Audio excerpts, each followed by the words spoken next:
Hello മക്കളെ, welcome to 90+ India's first invited live tuition. തോന്നിയത് mike on ആക്കിയിട്ടില്ല. Okay, ഹലോടാ. Hello, good evening. Good evening, good evening, good evening. Hello hello hello. എല്ലാവരും camera ഒക്കെ on ആക്കി വെച്ചേ. എൻ്റെ അതേ നാമമുള്ള ആവർത്തനുണ്ടല്ലോ ആശിഷേ. ഹലോ. ഹായ്. ഓക്കെ, ആരൊക്കെ ക്യാമറ ഓഫ് ചെയ്തിരിക്കുന്നേ? Good night Amritha. എന്ത് പറയുന്നു? ഗുഡ് നൈറ്റോ? രാത്രി ആയതുകൊണ്ടാണോ? ഉറക്കം വന്നിട്ടാണോ ഗുഡ് നൈറ്റ് പറയുന്നത്? എന്നെ അങ്ങനെ നിങ്ങൾ ഉറക്കി കിടത്താനും നോക്കണ്ട, ഞാൻ ഇവിടെ തന്നെ ഉണ്ടാക്കും. Hello, yes. ക്യാമറ ഓൺ ചെയ്ത് വെച്ചേ. എല്ലാവരും ക്യാമറ ഓൺ ചെയ്ത് വെച്ചേ. സുഖാണോ എല്ലാവർക്കും? സ്കൂളൊക്കെ ഓപ്പൺ ആക്കിയല്ലോ എല്ലാവരുടെയും, ഇല്ലേ? ജൂൺ 18 ക്ലാസ് സ്റ്റാർട്ട് ചെയ്യുന്നതാണ് അല്ലേ? എല്ലാവരുടെയും ഒട്ടുമിക്ക എല്ലാവരുടെയും സ്റ്റാർട്ട് ആക്കിയിട്ടുണ്ടാകും. ആൽബിൻ ദേവമേരിയാണോ? ലാസ്റ്റ് ദേവപ്രിയ. ദെൻ സെൽവകുമാർ. മുകളിൽ അനുഗ്രഹാണോ? യെസ്, എല്ലാവരും ക്യാമറ ഓൺ ചെയ്ത് വെച്ചേ. സാർ, ഈ സ്കൂളിൽ ഫിസിക്സ് വട്ടം കറക്കി. അതെന്ത് ഫിസിക്സ് വട്ടം കറക്കാൻ കാരണം? എന്തു പറ്റി? ആ, അറിയാം നിങ്ങൾക്ക്. അമൃത ഇന്നത്തെ ക്ലാസ്സിലാണല്ലോ കയറുന്നത്. കഴിഞ്ഞ ക്ലാസ്സിലൊക്കെ ഞാൻ അതിനെപ്പറ്റി ഡീറ്റെയിൽഡ് ആയിട്ട് പറഞ്ഞായിരുന്നു.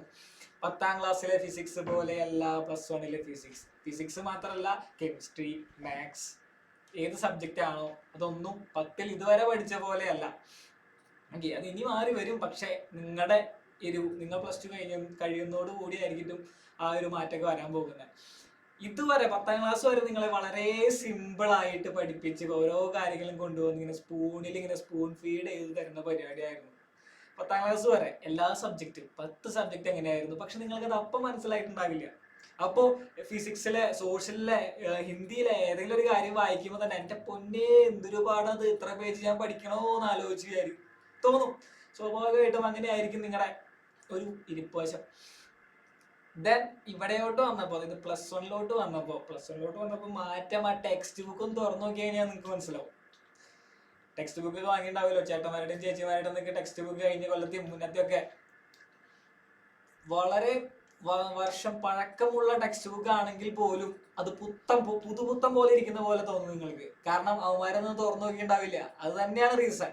ഒറ്റ തുറന്നു നോക്കിയിട്ടുണ്ടാവില്ല. നിങ്ങൾക്ക് ഫ്രഷ് ആയിട്ടുള്ള ടെക്സ്റ്റ് ബുക്ക് ആയിരിക്കും, തലമുറകളായിട്ട് കൈമാറി വരുന്ന ടെക്സ്റ്റ് ബുക്ക് ആയിരിക്കും. എങ്കിൽ പോലും അത് പുതുപുത്തം പോലെ ഇരിക്കും. കാരണം എന്താ, ഒറ്റ തുറന്നു നോക്കിയിട്ടുണ്ടാവില്ല.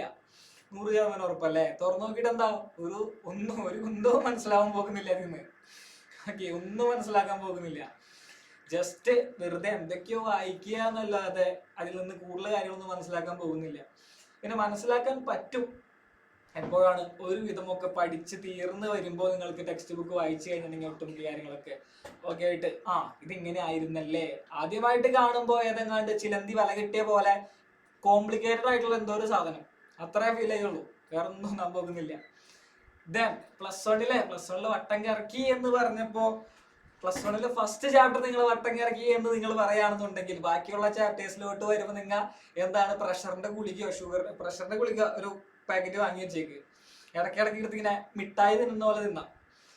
അപ്പോൾ കുറച്ചൊരു ആശ്വാസം കിട്ടും. ഫസ്റ്റ് ചാപ്റ്റർ ആണ് ഏറ്റവും എളുപ്പം. +1 ഫിസിക്സിന്റെ ഫസ്റ്റ് ചാപ്റ്ററിന് അത്ര എളുപ്പം വേറെ ഒറ്റ ചാപ്റ്ററും ഇല്ല. ഇത്ര എളുപ്പമുള്ള ചാപ്റ്റർ വേറെ ഇല്ല. ഇനി 13 ചാപ്റ്റർ പിന്നാലെ വരാൻ പോകുന്നുണ്ട്. ആ 13 ചാപ്റ്ററും ഒന്നിനൊന്നിന് ഓരോ സ്റ്റെപ്പ് ബൈ സ്റ്റെപ്പ് ടഫായിട്ട് വരുന്ന രീതിയിലുള്ള ചാപ്റ്റേഴ്സാണ്. ഏറ്റവും എളുപ്പം ഫസ്റ്റ് ചാപ്റ്ററാ. അത് വട്ടം കറക്കി എന്ന് പറയുകയാണെന്നുണ്ടെങ്കിൽ ഈശ്വര, ഇനി എന്തൊക്കെ കേൾക്കാൻ പോകുന്നു ഞാൻ. Yes, okay. അപ്പോൾ കഴിഞ്ഞ ക്ലാസ്സിൽ ഇല്ലാതിരുന്നവർ ഒരുപാട് പേരുണ്ടാവില്ല. ആശിഷിനെ ഞാൻ കഴിഞ്ഞ ക്ലാസ്സിൽ കണ്ടിട്ടില്ല. അമൃത ഉണ്ടായിട്ടില്ല എന്ന് അമൃത എന്നോട് പറഞ്ഞു. ടീച്ചറുടെ വൈബും ഒരു ഫാക്ടറാണ്, മാറ്ററാണെന്ന്. ടീച്ചറുടെ വൈബ് ക്ലാസ്സിൽ എന്താ വൈബ് കുറവ്? ക്ലാസ്സിൽ നമ്മുടെ കൂട്ടുകാരൊക്കെ ഒത്തിരിക്കുകയായിരിക്കും. അത് തന്നെയാണ് നിങ്ങളുടെ മെയിൻ പ്രശ്നവും. ഇപ്പൊ നിങ്ങളും മാത്രമായിട്ട് ഡയറക്റ്റ് ഇന്ററാക്ഷൻ ഉള്ളൂ. സ്കൂളിൽ അങ്ങനെയല്ല. സ്കൂളിൽ ടീച്ചർ അവിടെ ക്ലാസ് എടുക്കുന്നു, ബോർഡിൽ എഴുതാൻ വേണ്ടി തിരിയുമ്പോഴേക്കും മിച്ചർ അരി വായിലിടാ, എന്തൊക്കെയൊക്കെ തിന്നാൻ വാങ്ങിക്കൊടുത്തിട്ടുണ്ടെങ്കിൽ അതൊക്കെ വായിലിടൊക്കെ പരിപാടി. ഇപ്പൊ തുടങ്ങിയില്ലെങ്കിലും കുറച്ച് നാൾ കഴിയുമ്പോൾ നിങ്ങൾ സ്റ്റാർട്ട് ആക്കും, അത് ഉറപ്പാണ്, എനിക്ക് അറിഞ്ഞൂടെ. പിന്നീട് ടീച്ചർമാരങ്ങനെ തിരിഞ്ഞ് നിൽക്കുമ്പോൾ തൊട്ടപ്പുറത്തിരിക്കുന്നത് സംസാരിക്കാനും ദെൻ അവനെ തോണ്ടാനും ഇവനെ തോണ്ടണം അവളെ തോണ്ടാനൊക്കെ ആയിരിക്കും നിങ്ങൾക്ക് ത്വര കൂടുതലും. പുതിയ സ്കൂളാണ്, ന്യൂ ഫ്രണ്ട്സ് ആണ്, ദെൻ അവരൊക്കെ ആയിട്ട് ഇടപഴകി വരുമല്ലോ, ഇതേപോലൊക്കെ തന്നെ ആയിരിക്കും. ഇത് തന്നെയാണ് ഇപ്പൊ നമ്മൾ ഡയറക്റ്റ് ആയിട്ട് ഇന്ററാക്ഷൻ ആണ്, അതുകൊണ്ട് വേറെ ഒരു കുഴപ്പം വരാൻ പോകുന്നില്ല. ഞാൻ പറയുന്നു, നിങ്ങൾ കേൾക്കുന്നു, അത്രേ ഉള്ളൂ. ഓക്കെ, അപ്പോ ഞാൻ പറഞ്ഞു വന്നത് കഴിഞ്ഞ ക്ലാസ്സിൽ ഇല്ലാതിരുന്നവർ നമ്മൾ അധികം കാര്യങ്ങളൊന്നും പഠിപ്പിച്ചു പോയിട്ടില്ല, കുറച്ച് കാര്യങ്ങളെ പറഞ്ഞിട്ടുള്ളൂ. ഓക്കെ, കുറച്ച് കാര്യങ്ങളെ പറഞ്ഞിട്ടുള്ളൂ. ആകെ ഒരു 7 സ്ലൈഡ് പഠിക്കേണ്ടതായിട്ടുള്ള 7 സ്ലൈഡുകളെ പറഞ്ഞിട്ടുള്ളൂ. അതിന് മുന്നേ പറഞ്ഞ കാര്യങ്ങളൊക്കെ ഫിസിക്സ് എന്താണ്, ഫിസിക്സിനെ പറ്റി നിങ്ങൾക്ക് എന്തൊക്കെ അറിയാം, ഫിസിക്സിൽ ഏതൊക്കെ സബ്ജക്റ്റിന് റോൾ ഉണ്ട് എന്നുള്ള കാര്യങ്ങൾ, ഇന്റഗ്രേഷൻ ഡിഫറൻഷിയേഷൻ ഒക്കെ ഫിസിക്സിലും കയറി വരും, മാത്തമാറ്റിക്സിൽ മാത്രമല്ല. മാത്തമാറ്റിക്സിലാണ് മെയിനായിട്ട് പഠിക്കാനുള്ളത്, പക്ഷെ അതിനു മുന്നേ നമ്മൾ ഫിസിക്സിൽ അത് പഠിച്ചു തുടങ്ങും. അതാണ്. അവരോട് റാഗിങ് ഉണ്ടോ എന്ന് ചോദിക്കും. ഷാഹിദെ, നിന്നൊക്കെ റാഗ് ചെയ്യാൻ പാകത്തിനുള്ള സീനിയേഴ്സ് ഉണ്ടോടാ? അവന്മാര് നിന്നെ കണ്ട വഴി പേടിച്ചോടും. ഓക്കെ, അപ്പോൾ അധികം കാര്യങ്ങൾ ഞാൻ എടുത്തിട്ടുണ്ടായിരുന്നില്ല. ലാസ്റ്റ് ക്ലാസ്സിൽ കുറച്ച് കാര്യങ്ങളെ എടുത്തിട്ടുണ്ടായിരുന്നുള്ളൂ. ഓക്കെ, അത് നിങ്ങൾ 8ാം ക്ലാസ്സിൽ പഠിച്ച കാര്യങ്ങൾ തന്നെയാണ്. നമ്മൾ എടുക്കാൻ പോകുന്ന ചാപ്റ്റർ എന്ന് പറയുന്നത്, നമ്മൾ പഠിച്ചുകൊണ്ടിരിക്കുന്ന ചാപ്റ്റർ എന്ന് പറയുന്നത് യൂണിറ്റ്സ് ആൻഡ് മെഷർമെന്റ്സ് ആണ്. വരാത്തവർക്ക് വേണ്ടിയിട്ട് ഞാൻ ജസ്റ്റ് ഒന്ന് എക്സ്പ്ലെയിൻ ചെയ്യുന്നത് മാത്രം. എന്താണ് യൂണിറ്റ്സ് ആൻഡ് മെഷർമെന്റ്സ്? ഇതേ ചാപ്റ്റർ നമ്മൾ 8ാം ക്ലാസ്സിൽ പഠിച്ചിട്ടുള്ളതാ, ഓൾറെഡി പഠിച്ച് തീർത്തിട്ടുള്ള ചാപ്റ്ററാ. Okay, measurements and unit. അതായത് പേര് അങ്ങോട്ടും ഇങ്ങോട്ടും തലതിരിച്ചിട്ടു, പുട്ടും മുട്ടയും പുട്ടും, അത്രേ ഉള്ളൂ. അങ്ങോട്ടും ഇങ്ങോട്ടും തലതിരിച്ചിട്ടെന്ന് മാത്രമേ ഉള്ളൂ. സെയിം ചാപ്റ്റർ തന്നെയാണ്. കുറച്ച് എന്താണ് 8ാം ക്ലാസ്സിൽ എന്ന് പറയുന്നത് കുഞ്ഞു കുട്ടികളാ, പ്ലസ് 1 എന്ന് പറയുമ്പോൾ വലിയ കുട്ടികളായി അല്ലെ. വലിയ കുട്ടികൾക്കായിട്ടുള്ള കുറച്ച് കോംപ്ലിക്കേറ്റഡ് ആയിട്ടുള്ള കാര്യങ്ങൾ ഇതിൽ ഇൻക്ലൂഡ് ചെയ്യുമെന്ന് മാത്രം, അത്രേ ഉള്ളൂ. അപ്പോൾ ഇതായിരുന്നു നമ്മൾ പഠിച്ചു തുടങ്ങിയായിരുന്നേ. ദെൻ ഫിസിക്കൽ ക്വാണ്ടിറ്റീസിനെ പറ്റി പഠിച്ചു. ഫിസിക്കൽ ബ്രേക്കോ? എന്തിന് ബ്രേക്ക് തരാറുണ്ടോ അമൃത? ഞാൻ എപ്പോഴെങ്കിലും ക്ലാസ് സ്റ്റാർട്ട് ആക്കി കഴിഞ്ഞാൽ പിന്നെ ക്ലാസ് തീർന്നു, ഓക്കെ ബ്രേക്ക് തരാം. ബ്രേക്ക് ഉണ്ട് നിങ്ങൾക്ക്, ഒരു 1.5 മണിക്കൂർ കഴിഞ്ഞ് 9 മണിയായിട്ട് നിങ്ങൾ ബ്രേക്ക് എടുത്തോ, ഒരു കുഴപ്പമില്ല. എന്താണ് ഫിസിക്കൽ ക്വാണ്ടിറ്റീസ്? ഫിസിക്കൽ ക്വാണ്ടിറ്റീസ് എന്ന് പറയുമ്പോൾ നമുക്ക് അളക്കാൻ പറ്റിയ, ലാസ്റ്റ് ക്ലാസ്സിൽ ഞാൻ പറഞ്ഞായിരുന്നു 2 അവർ ഒന്നുമില്ല, 130 അവർ ഉള്ളൂ. അപ്പോൾ ഒരു പുതിയ ക്ലാസ്സിലോട്ട് വരുമ്പോൾ, ഇപ്പൊ നെക്സ്റ്റ് ക്ലാസ് എന്താണെന്ന് എനിക്കറിയില്ല, ടൈം ടേബിൾ ഇട്ട് കഴിയുമ്പോൾ നിങ്ങൾക്ക് നെക്സ്റ്റ് ക്ലാസ് മനസ്സിലാകും. അന്നത്തെ ദിവസം എന്താണ്, ഒരു 5 മിനിറ്റ് മുമ്പ് എടുത്ത കാര്യങ്ങളൊക്കെ ഒന്ന് ഓടിച്ച് വായിച്ച് നോക്കാം. ഒന്നും മനസ്സിലാവാത്ത പോലെ, ആദ്യമായിട്ട് എടുക്കുന്ന പോലെ ഇങ്ങനെ കണ്ണും തുറപ്പിച്ച് ആയിരിക്കാൻ നിൽക്കണ്ട. ഒരു 5 മിനിറ്റ് മുമ്പ് എല്ലാവരും എന്ത് ചെയ്യാന്ന് വായിച്ചു നോക്കാം. ജസ്റ്റ് കുഞ്ഞു കുഞ്ഞു കാര്യങ്ങൾ എടുക്കുന്നുള്ളതൊക്കെ വായിച്ചു നോക്കാം. ഓക്കെ, നിങ്ങളുടെ ഓണം പോർഷൻസിന്, ഓണം എക്സാം, അതായത് ഫസ്റ്റ് ടൈം കഴിയുമ്പോൾ നിങ്ങൾക്ക് 3 ചാപ്റ്റർ ആയിരിക്കും എക്സാമിനൊക്കെ സ്കൂളുകാർ എടുത്തുള്ളൂ. ഓക്കെ, അപ്പൊ 3 ചാപ്റ്റർ നമുക്ക് പഠിക്കാനുള്ളൂ. ഈ 3 ചാപ്റ്റർ നല്ല അടിപൊളിയായിട്ട് പഠിച്ചു പോവുക. എടുക്കുന്ന കാര്യങ്ങൾ അന്നാ തന്നെ പഠിച്ചു പോവുക. ദെൻ നെക്സ്റ്റ് ക്ലാസ്സിലോട്ട് വരുമ്പോൾ ഒരു 5 മിനിറ്റ് മുമ്പേ ഇതൊക്കെ വായിച്ചു നോക്കിയിട്ട് വരാം.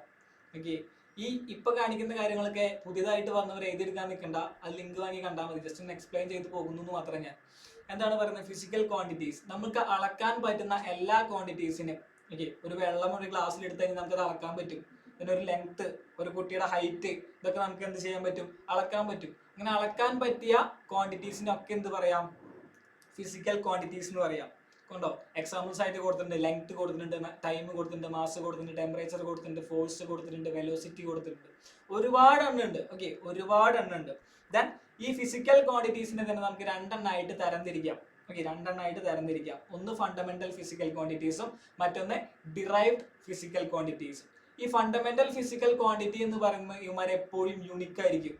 ഓക്കെ, അതായത് സിംഗിൾ സംഖ്യ ആയിരിക്കും. വേണമെങ്കിൽ അങ്ങനെ സിമ്പിൾ ആയിട്ട് പറയാം, സിംഗിൾ ആയിരിക്കും ഇവന്മാരൊക്കെ. ഫണ്ടമെന്റൽ ഫിസിക്കൽ ക്വാണ്ടിറ്റീസ് എന്ന് പറയുമ്പോൾ സിംഗിൾ ആയിരിക്കും. ഇവന്മാർക്ക് ആരുടെയും സഹായം ആവശ്യമില്ല. മോൺസ്റ്റേഴ്സ് ആയിരിക്കും, റോക്കി ബായി ആയിരിക്കും, ഒറ്റയ്ക്കായിരിക്കും എല്ലാ കാര്യങ്ങളും നടത്തുന്നത്. Okay, then derived physical quantities എന്ന് പറയുമ്പോൾ കമ്മിറ്റഡ് ആണെന്ന് വിചാരിച്ചോ, ഇവന്മാർക്ക് എപ്പോഴും ഒരാൾ കൂടെ വേണം. ഒരാൾ കൂടെ ഇല്ലാതെ ഒരു കാര്യം നടക്കില്ല. ആരുടെങ്കിലൊക്കെ സഹായം ഇവന്മാർക്ക് എപ്പോഴും വേണ്ടി വരും. അതിനാണ് ഡിറൈവ്ഡ് ഫിസിക്കൽ ക്വാണ്ടിറ്റീസ് എന്ന് പറയുന്നത്. ഓക്കെ, ദെൻ ഫണ്ടമെന്റൽ ക്വാണ്ടിറ്റീസിന്റെ എക്സ്പ്ലനേഷൻ ആണ് ഈ കൊടുത്തിരിക്കുന്നത്. ഓക്കെ, ഫണ്ടമെന്റൽ ക്വാണ്ടിറ്റി എന്ന് പറയുന്നത് എന്താണ്, ഇൻഡിപെൻഡന്റ് ആയിട്ട് എക്സിസ്റ്റ് ചെയ്യുന്ന ഒരു ക്വാണ്ടിറ്റി ആണ്. ഓക്കെ, വേറെ അതർ ആയിട്ടുള്ള ക്വാണ്ടിറ്റീസിന്റെ ഒന്നും ആവശ്യമില്ല അവന്മാരെ റെപ്രസെന്റ് ചെയ്യാൻ വേണ്ടിയിട്ട്. ഓക്കെ, ദെൻ എന്താണ് പറഞ്ഞത്, ഈ ഫണ്ടമെന്റൽ ഫിസിക്കൽ ക്വാണ്ടിറ്റീസ് എന്ന് പറയുമ്പോൾ ഒരു 7 എണ്ണം ഉണ്ട്. ഓക്കെ, ഫണ്ടമെന്റൽ ഫിസിക്കൽ ക്വാണ്ടിറ്റി എന്ന് പറയുമ്പോൾ 7 എണ്ണം ഉണ്ട്. ദെൻ 2 സപ്ലിമെന്ററി ക്വാണ്ടിറ്റീസും ഉണ്ടാകും. ഓക്കെ, 2 സപ്ലിമെന്ററി ക്വാണ്ടിറ്റീസും ഉണ്ടാകും. ഓക്കെ, 7 എന്ന് പറയുമ്പോൾ ഫിക്സഡ് ആണ്, അതിന് യാതൊരു മാറ്റവും വരാൻ പോകുന്നില്ല. ഫണ്ടമെന്റൽ ഫിസിക്കൽ ക്വാണ്ടിറ്റീസ് എത്രയാണെന്ന് ചോദിക്കുകയാണെന്നുണ്ടെങ്കിൽ അപ്പൊ തന്നെ ഞാൻ പറഞ്ഞായിരുന്നു CR7 ഓർത്താൽ മതി. CR7 7 ആ 7 ഓർത്താൽ മതി. Okay, then supplementary physical quantity എന്ന് പറയുമ്പോൾ 2 ഉള്ളൂ. ഓക്കെ, ആകെ 2 ഉള്ളൂ, റയർ ആണ്, അത് നിങ്ങൾ ഓർത്ത് വെച്ചേക്ക്. ഓക്കെ, ഈ 7 ഏതൊക്കെയാണെന്ന് ചോദിക്കുകയാണെന്നുണ്ടെങ്കിൽ ഓക്കെ, ഇതൊക്കെയാണ് ആ 7 വരുന്നത് fundamental physical quantities: length, mass, time, temperature, luminous intensity, electric current, amount of substance. ഇതെങ്ങനെ പഠിക്കേണ്ടതെന്നുള്ള കോഡ് ഭാഷയ്ക്ക് ഞാൻ കഴിഞ്ഞ ക്ലാസ്സിൽ പറഞ്ഞായിരുന്നു. എന്തായിരുന്നു? MLT, ELT, A. അതിന്റെ ഫസ്റ്റ് ലെറ്റേഴ്സ് ഉപയോഗിച്ചിട്ട് നമുക്ക് കൂളായിട്ട് പറയാമെന്ന് പറഞ്ഞായിരുന്നു. ഓക്കെ, ഈ 7 എന്ന് പറയുന്നത് വളരെ ഇമ്പോർട്ടൻ്റ് ആണ്. ഓക്കെ, വളരെ ഇമ്പോർട്ടൻ്റ് ആണ്. ദെൻ സപ്ലിമെന്ററി ഫിസിക്കൽ ക്വാണ്ടിറ്റി എന്ന് പറയുന്നത് 2 ഉള്ളൂ, പ്ലെയിൻ ആംഗിളും സോളിഡ് ആംഗിളും. ഈ പ്ലെയിൻ ആംഗിൾ എങ്ങനെ കണ്ടുപിടിക്കുന്നതിനുള്ള കാര്യങ്ങളൊക്കെ കഴിഞ്ഞ ക്ലാസ്സിൽ പറഞ്ഞായിരുന്നു. പ്ലെയിൻ ആംഗിൾ എന്ന് പറയുമ്പോൾ എന്താണ്? തീറ്റയാണ് റെപ്രസെന്റ് ചെയ്യുന്നത്. തീറ്റ എന്ന് പറയുന്നത് ആർക്ക് ബൈ റേഡിയസ് ആണ്. ഓക്കെ, ആർക്ക് ബൈ റേഡിയസ് ആണ് പ്ലെയിൻ ആംഗിൾ കണ്ടുപിടിക്കാനുള്ള ഇക്വേഷൻ എന്ന് പറയുന്നത്.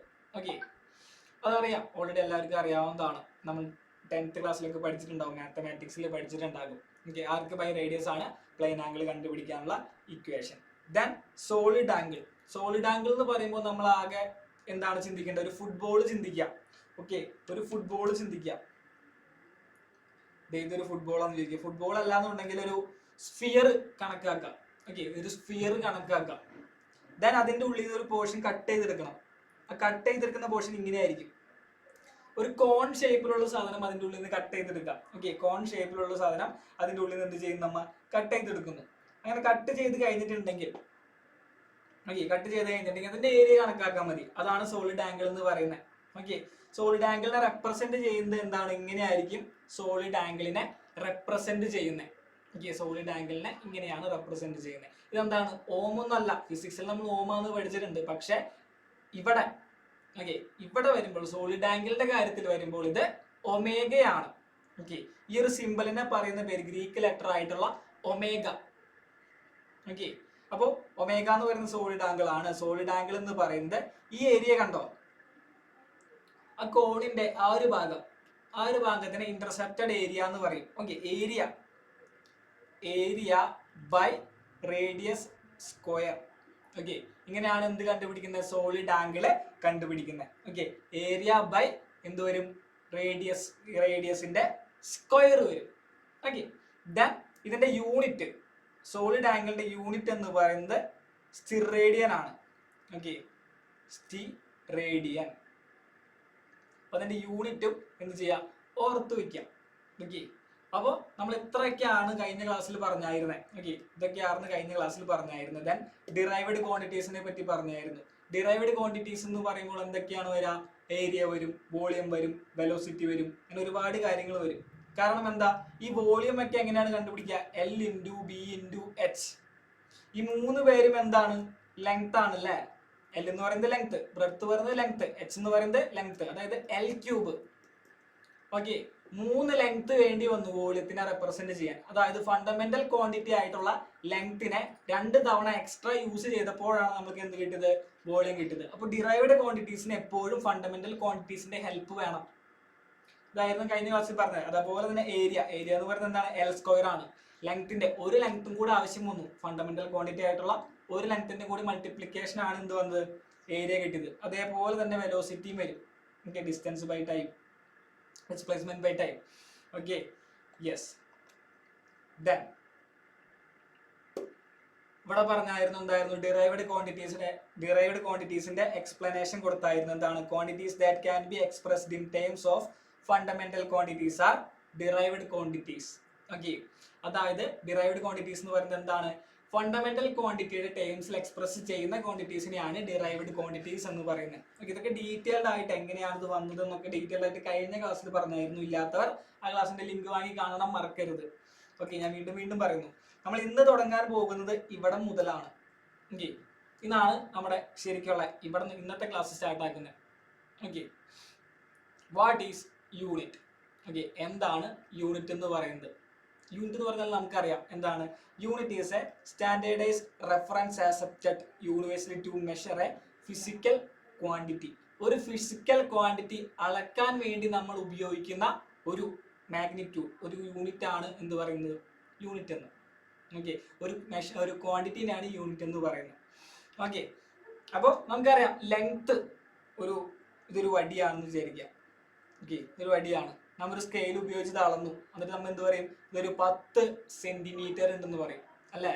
അതായത് നമ്മൾ അളന്നത് എന്താ, ലെങ്ത് ആണ്, അതൊരു ഫിസിക്കൽ ക്വാണ്ടിറ്റി ആണ്. ആ ലെങ്ത്തിന്റെ മാഗ്നിറ്റ്യൂഡ് നമ്മൾ എഴുതി 10 എന്ന് എഴുതി, കൂട്ടത്തിൽ ആരും കൂടി എഴുതി, സെന്റിമീറ്റർ എന്ന് കൂടെ എഴുതി. ഓക്കെ, അതാണ് സെന്റിമീറ്റർ ആണ് അവിടെ യൂണിറ്റ് ആയിട്ട് വരുന്നത്. ഓക്കെ, ഇനി യൂണിറ്റിനെയും 2 ടൈപ്പായിട്ട് നമുക്ക് ക്ലാസിഫൈ ചെയ്യാം. ഓക്കെ, യൂണിറ്റ്സിനെ നമുക്ക് 2 ടൈപ്പായിട്ട് ക്ലാസിഫൈ ചെയ്യാം. ഒന്ന് ഫണ്ടമെന്റൽ യൂണിറ്റും മറ്റൊന്ന് ഡിറൈവ്ഡ് യൂണിറ്റും. ഫണ്ടമെന്റൽ ക്വാണ്ടിറ്റീസിന്റെ യൂണിറ്റിനെ പറയുന്നതാണ് ഫണ്ടമെന്റൽ യൂണിറ്റ് എന്നും ഡിറൈവ്ഡ് ക്വാണ്ടിറ്റീസിന്റെ യൂണിറ്റിനെ പറയുന്നതാണ് ഡിറൈവ്ഡ് യൂണിറ്റ് എന്നും. അത്രേ ഉള്ളൂ, സിമ്പിൾ ആണ്. ഫണ്ടമെന്റൽ ക്വാണ്ടിറ്റീസിന്റെ യൂണിറ്റ് ആണ് ഫണ്ടമെന്റൽ യൂണിറ്റ്സ്. ദെൻ ഡിറൈവ്ഡ് ക്വാണ്ടിറ്റീസിന്റെ യൂണിറ്റ് ആണ് ഡിറൈവ്ഡ് യൂണിറ്റ്. അത്രേ ഉള്ളൂ, സിമ്പിൾ ആണ്. ഓക്കെ, അതാണ് ഇവിടെ കൊടുത്തിരിക്കുന്നത്, എഴുതിയെടുത്തോളൂ. ഓക്കെ, ഇവിടെ നിന്നിട്ട് എഴുതിയെടുത്തോളൂ. യൂണിറ്റ് എന്ന് പറയുന്നത് 2 ആയിട്ട് ക്ലാസിഫൈ ചെയ്യാം, ഫണ്ടമെന്റൽ യൂണിറ്റ്സും ഡിറൈവ്ഡ് യൂണിറ്റ്സും. The units for the fundamental or base quantities are called base unit or fundamental unit. Then the units obtained for the derived quantities are called derived unit. Simple ആയിട്ട് പറയാം, fundamental ക്വാണ്ടിറ്റീസിന്റെ unit fundamental unit, derived ക്വാണ്ടിറ്റീസിന്റെ unit derived unit. Okay,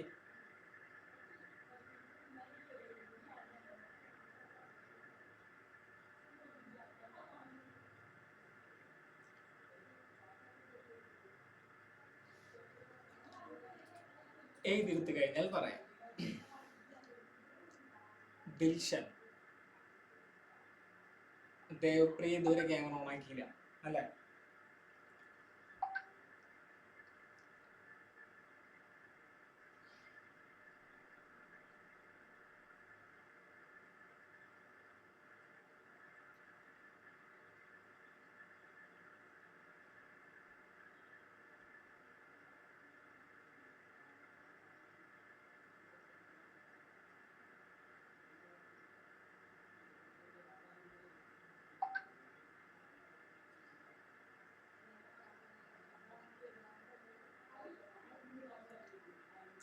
done, എഴുതി കഴിഞ്ഞു. എല്ലാവരും എഴുതി കഴിഞ്ഞു. എല്ലാവരും എഴുതി കഴിയുകയാണെന്നുണ്ടെങ്കിൽ ഒരു ഗ്രീൻ സിഗ്നൽ തരണം. എഴുതി കഴിഞ്ഞു, എനിക്ക് തുടർന്ന് മുന്നോട്ട് പോകാമെന്നൊരു സിഗ്നൽ. ഗ്രീൻ സിഗ്നൽ എന്ന് പറയുമ്പോൾ എന്തെങ്കിലും പച്ച കത്തിച്ചാൽ മതി.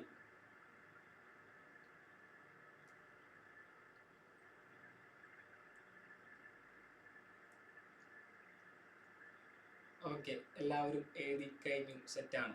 ഓക്കെ, ദെൻ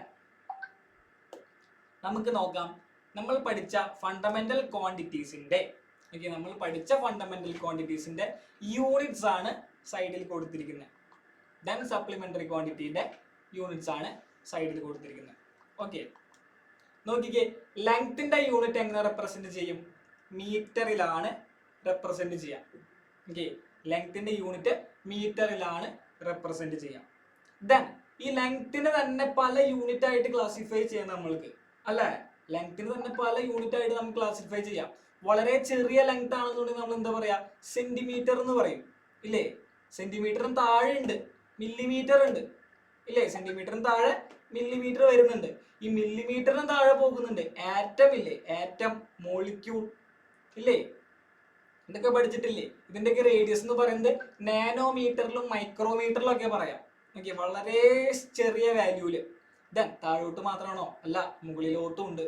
ഇപ്പോൾ എൻ്റെ വീട് തൃശ്ശൂരാണെന്നുണ്ടെങ്കിൽ നിങ്ങളുടെ വീട് ചിലപ്പോൾ കാസർഗോഡ് ആയിരിക്കും. അപ്പൊ കാസർഗോഡ് വരെ വരാൻ വേണ്ടിയിട്ട് മീറ്ററിലാണോ കാൽക്കുലേറ്റ് ചെയ്യുക? അല്ല, നമ്മൾ എന്ത് പറയും? കിലോമീറ്റർ എന്ന് പറയും, അല്ല? മീറ്ററിന്റെ തന്നെ വലിയ യൂണിറ്റ് ആണ് കിലോമീറ്റർ വരുന്നത്. ദെൻ എനിക്ക് അത് കഴിഞ്ഞു, കാസർഗോഡ്ക്കല്ല പോണ്ടേ, എനിക്ക് ഇവിടെ നിന്ന് കാശ്മീരിലോട്ട് പോകണമെന്ന് വിചാരിക്കുക. കാശ്മീരിലോട്ട് ഇപ്പൊ പോയി വെടികൊണ്ട് ചാവും, അത് വേറെ കാര്യം. എങ്കിൽ പോലും കാശ്മീരിലോട്ട് പോകണമെന്ന് വിചാരിക്കാം. അപ്പോൾ മൈൽസിൽ പറയും നമ്മൾ, ഇത്ര മൈൽ ദൂരം സഞ്ചരിക്കണം എന്ന് പറയും. ഇനി എനിക്ക് ഇന്ത്യ വിട്ട് ഭൂമി വിട്ട് ചന്ദ്രനിലോട്ടോ സൂര്യനിലോട്ടോ പോകണമെന്ന് വിചാരിക്കും. സൂര്യൻ പോയി കരിഞ്ഞു, സൂര്യനിൽ പോകണ്ട, ചന്ദ്രനിലോട്ട് പോകുന്നു വിചാരിക്കാം. അപ്പോൾ ചന്ദ്രനിലോട്ട് പോകണം, അതിന് നമ്മൾ എന്താ പറയാ, ആസ്ട്രോണമിക്കൽ യൂണിറ്റ് എന്ന് പറയും. ഓക്കെ, ആസ്ട്രോണമിക്കൽ യൂണിറ്റ് എന്ന് പറയും. അപ്പോൾ വളരെ, അതായത് ലെങ്ത്തിന് തന്നെ എന്തുണ്ട്, ഇഷ്ടംപോലെ യൂണിറ്റ്സ് ഉണ്ട്. അവിടെ ഇന്റർനാഷണലി ആക്സെപ്റ്റഡ് ആയിട്ടുള്ള ഒരു യൂണിറ്റ് ആണ്, നമ്മൾ എല്ലാവരും യൂസ് ചെയ്യുന്ന ഒരു യൂണിറ്റ് ആണ് മീറ്റർ. ഈ മീറ്ററിനെ ചിലപ്പോൾ നമുക്ക് ചെറുതാക്കി വലുതാക്കി കാണാമെന്ന് ഞാൻ പറയുന്നത്. ഓക്കെ, മീറ്ററിനെ തന്നെ നമുക്ക് വേണമെങ്കിൽ ചെറുതാക്കിയും വലുതാക്കിയും കാണാം. അതേപോലെ തന്നെ മാസിന്റെ യൂണിറ്റ് ആണ് എന്ത് പറയുന്നത്, കിലോഗ്രാം എന്ന് പറയുന്നത്. മാസിന്റെ യൂണിറ്റ് ആണ് കിലോഗ്രാം എന്ന് പറയുന്നത്. അപ്പൊ ഈ കിലോഗ്രാമിന് തന്നെ എന്തുണ്ട്, ചെറുതുകളുണ്ട് അല്ലെ. ഗ്രാമിൽ പറയാം, മില്ലിഗ്രാമിൽ പറയാം ഇല്ലേ. കിലോഗ്രാമിന്റെ മുകളിലോട്ട് പോകുമ്പോൾ കിൻഡൽ എന്നൊക്കെ പറയാം, ടൺ എന്നൊക്കെ പറയാം. ഓക്കെ, വളരെ വലുതായിട്ട് വരുമ്പോൾ. ദെൻ ടൈമിന് എന്ത് യൂണിറ്റ് ആണ്, സെക്കൻഡ് ആണ്. ദെൻ ടെമ്പറേച്ചറിന് എന്താണ്, കെൽവിൻ ആണ്. ലൂമിനസ് ഇന്റൻസിറ്റിയുടെ യൂണിറ്റ് ആണ് candela. Okay, candela. Then electric കറണ്ടിന്റെ യൂണിറ്റ് ആണ് ആംപിയർ.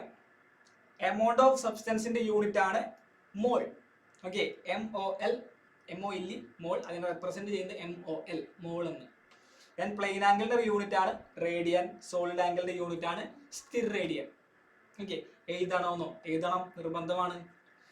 ദെൻ ഓരോ യൂണിറ്റിനും ഷോർട്ട് ആക്കി നമുക്ക് റെപ്രസെന്റ് ചെയ്യാം അല്ലെ. ഓരോ യൂണിറ്റിനും ഷോർട്ട് ആക്കിയിട്ട് റെപ്രസെന്റ് ചെയ്യാം. മീറ്ററിനെ M എന്ന് റെപ്രസെന്റ് ചെയ്യാം. മാസിന്റെ യൂണിറ്റ് കിലോഗ്രാം ആണ്, കിലോഗ്രാമിനെ kg എന്ന് റെപ്രസെന്റ് ചെയ്യാം. ടൈമിന്റെ യൂണിറ്റ് സെക്കൻഡ് ആണ്, സെക്കൻഡിനെ S എന്ന് റെപ്രസെന്റ് ചെയ്യാം.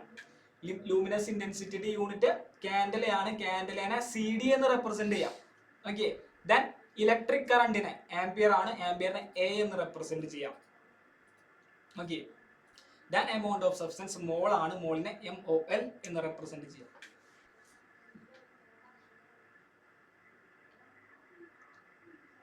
പ്ലെയിൻ ആംഗിളിനും ഇതേപോലെ തന്നെ റാഡ് എന്ന് റെപ്രസെന്റ് ചെയ്യാം. സ്ഥിർ റേഡിയൻ നമുക്ക് എന്ത് ചെയ്യാം, SR എന്ന് റെപ്രസെന്റ് ചെയ്യാം. ഓക്കെ, ഇതിനൊക്കെ ഷോർട്ട് ആക്കിയിട്ട് നമ്മൾക്ക് റെപ്രസെന്റ് ചെയ്യാൻ പറ്റും. പക്ഷെ ഇവിടെ കെൽവിനും ആംപിയറും മാത്രം റെപ്രസെന്റ് ചെയ്യുമ്പോൾ എന്താണ്, ക്യാപിറ്റൽ ലെറ്ററിലാകണം റെപ്രസെന്റ് ചെയ്യേണ്ടത്. ആ യൂണിറ്റ് റെപ്രസെന്റ് ചെയ്യുമ്പോൾ ക്യാപിറ്റൽ ലെറ്ററിലാണ് കെൽവിനും ആംപിയറും. കാരണം എന്താ, കാരണം നിങ്ങൾക്ക് ചിന്തിച്ചാൽ തന്നെ മനസ്സിലാകും എന്തായിരിക്കും അതിന്റെ കാരണം.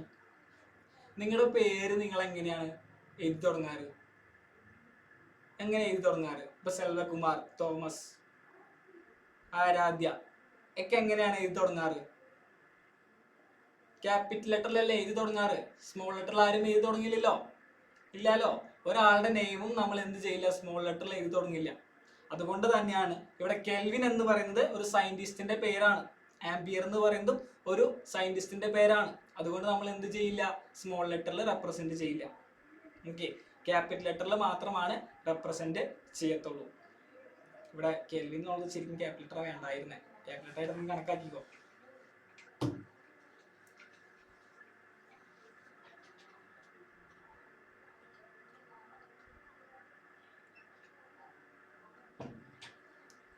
എഴുതി കഴിഞ്ഞാൽ പറയാം.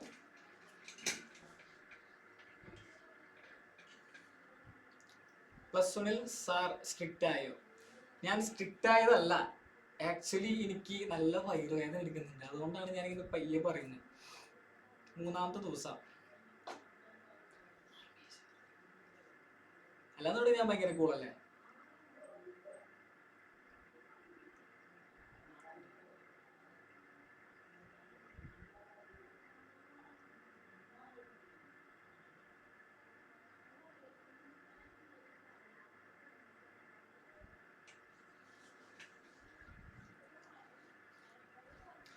യെസ്, എഴുതി കഴിഞ്ഞു.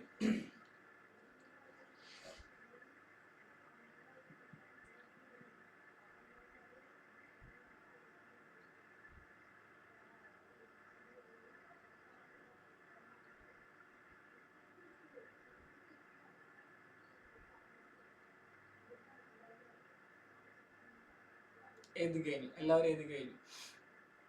ഓക്കെ, ഞാൻ സ്ലൈഡ് മാറ്റുന്നു. യെസ്, ഇനി ഡിറൈവ്ഡ് യൂണിറ്റുകളാണ് ഈ കൊടുത്തിരിക്കുന്നത്. ഓക്കെ, ഡിറൈവ്ഡ് യൂണിറ്റുകളാണ് കൊടുത്തിരിക്കുന്നത്. അപ്പൊ ഇത് ഏതിന്റെ യൂണിറ്റ്സ് ആണ് ഈ കൊടുത്തിരിക്കുന്നത് നിങ്ങൾക്ക് തന്നെ പറയാം. നോക്കിക്കേ, മീറ്റർ പെർ സെക്കൻഡ് എന്ന് പറയുന്നത് എന്തിന്റെ യൂണിറ്റ് ആണ്? എന്തിന്റെ യൂണിറ്റ് ആണ്?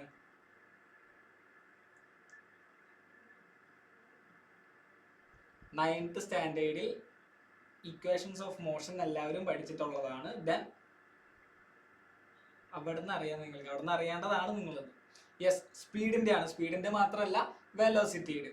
ഓക്കെ, വെലോസിറ്റിയും സ്പീഡും രണ്ടിനും സെയിം യൂണിറ്റ് ആണ്. അതൊക്കെ നമ്മൾ പിന്നീട് പഠിക്കും. ഈ ചാപ്റ്ററിൽ അവസാനം പഠിക്കാൻ പോകുന്നത് എന്താ, സെയിം യൂണിറ്റ് ഉള്ള ഫിസിക്കൽ ക്വാണ്ടിറ്റീസ് ഏതൊക്കെയാണ്, സെയിം ഡയമെൻഷൻ ഉള്ള ഫിസിക്കൽ ക്വാണ്ടിറ്റീസ് ഏതൊക്കെയാണെന്നൊക്കെ പഠിക്കും. അപ്പോൾ നമുക്ക് ഇവിടെ തന്നെ മനസ്സിലായി എന്താണ്, സ്പീഡിന്റെയും വെലോസിറ്റിയുടെയും സെയിം യൂണിറ്റ് ആണ്.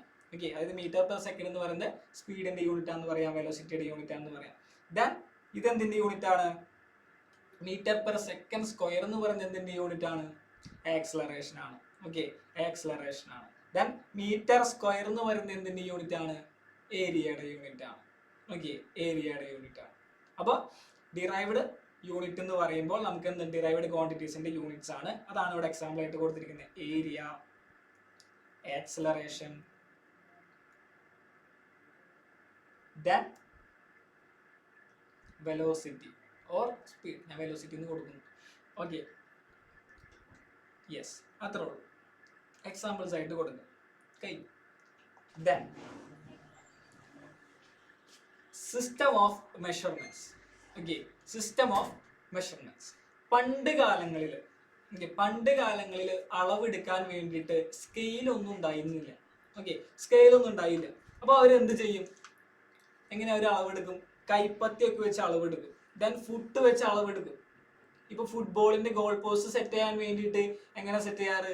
കാൽപാദം വെച്ചിട്ട് 10 അടി ഇല്ലേ, 10 അടിക്കാണ് ഒരു ഗോൾ പോസ്റ്റ് എന്ന് പറയുന്നത് അല്ലെ. കാൽപാദം വെച്ചിട്ടാണ് ആ ഗോൾ പോസ്റ്റ് അളന്ന് സെറ്റ് ആക്കുന്നത് അല്ലെ. അതേപോലെ തന്നെ കൈപ്പത്തി വെച്ചും കൈയുടെ ഒക്കെ നീളം വെച്ചിട്ടാണ് അളവുകൾ എടുക്കാറുള്ളത്. ഓക്കെ, അങ്ങനെ പല ടൈപ്പിൽ ഒരു മെഷർമെന്റ്സ് എടുത്തായിരുന്നു. ദെൻ അതിനൊക്കെ എന്തുണ്ടാവും, ഓരോ യൂണിറ്റുകൾ ഉണ്ടാകും. ഓക്കെ, ഓരോ യൂണിറ്റ് ആക്കിയിട്ട് അതിനെ മാറ്റിയായിരുന്നു. ദെൻ ഇതൊക്കെയാണ് സിസ്റ്റം ഓഫ് യൂണിറ്റ് എന്ന് പറയുന്നത്. CGS system, FPS system, MKS system. Okay, CGS ഉണ്ട്, FPS ഉണ്ട്, MKS ഉണ്ട്.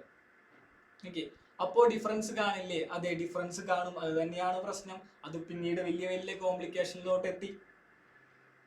ഓക്കെ, യെസ്, ഇതൊന്ന് എഴുതിയെടുത്ത് എല്ലാവരും. സാർ,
എഴുതി കഴിഞ്ഞോ?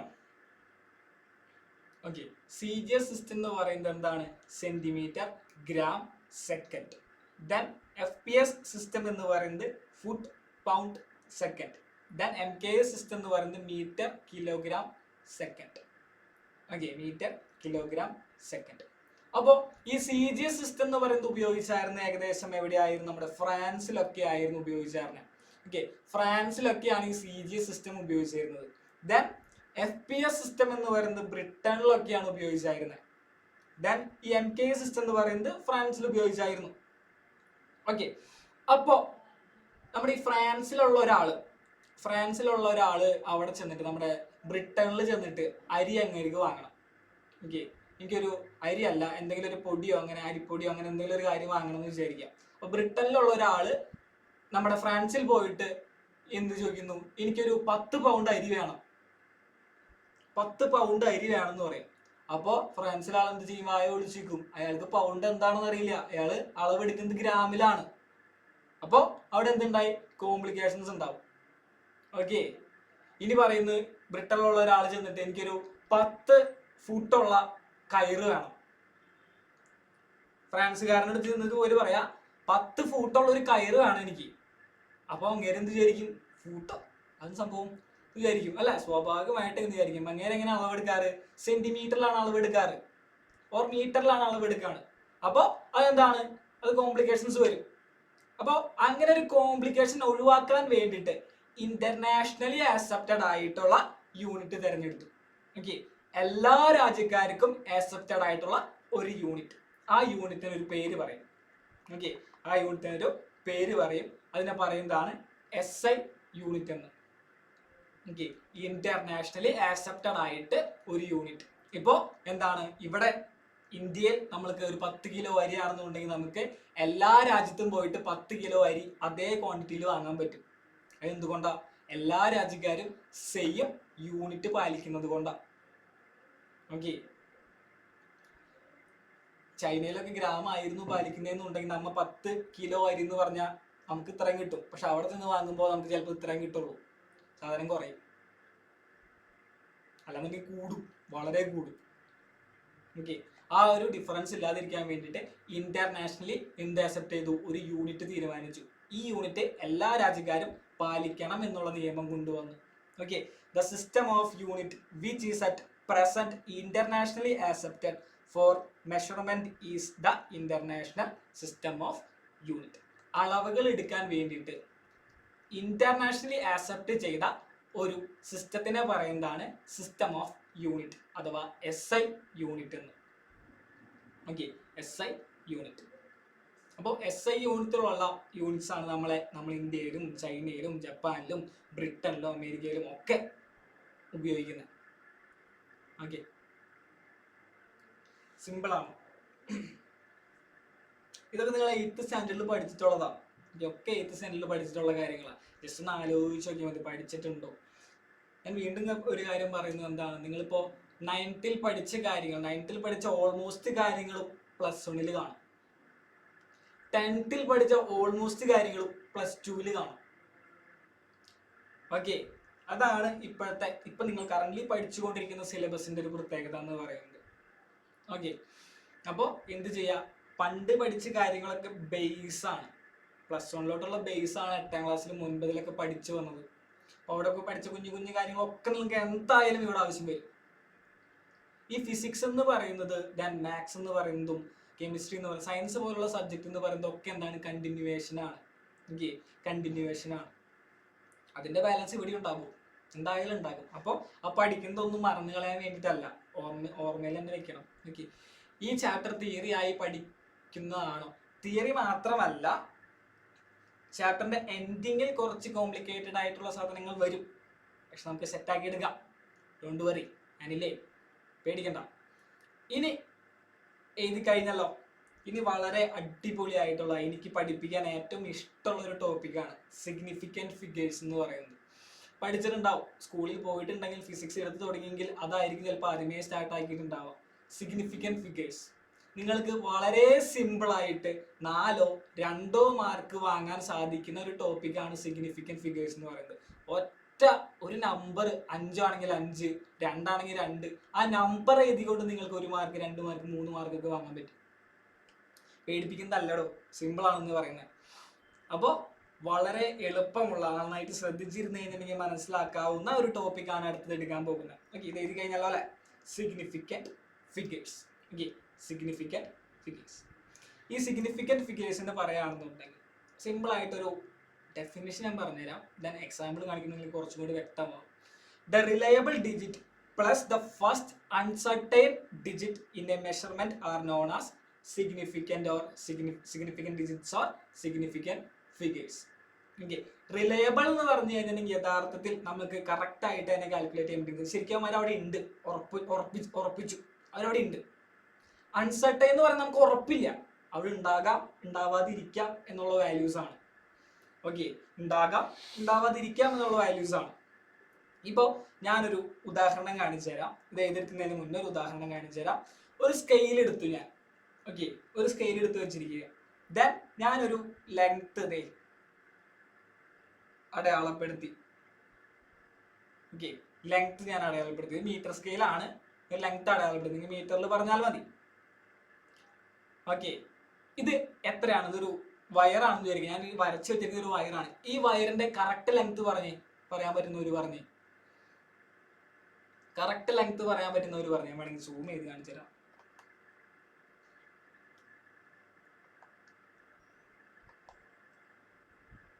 കറക്റ്റ് ലെങ്ത് പറയാൻ പറ്റുന്നവര് പറഞ്ഞേ.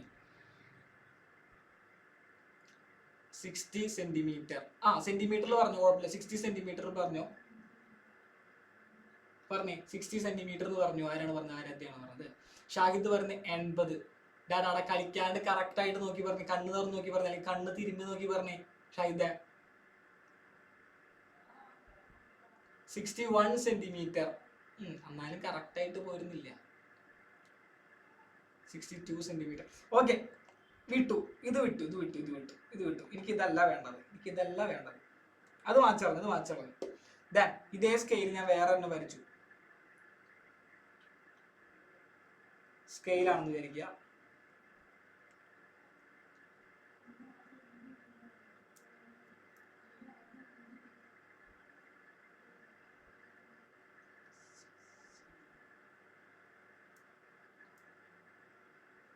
ഓക്കെ, 10 സെന്റിമീറ്ററിന്റെ സ്കെയിലാണ് വരച്ചിരിക്കുന്നത്.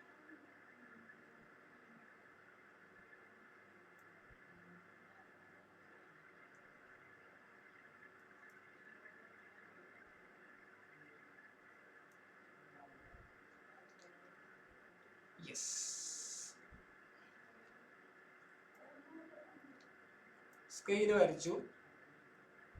Okay, set. ഞാൻ സ്കെയിൽ വരച്ചു.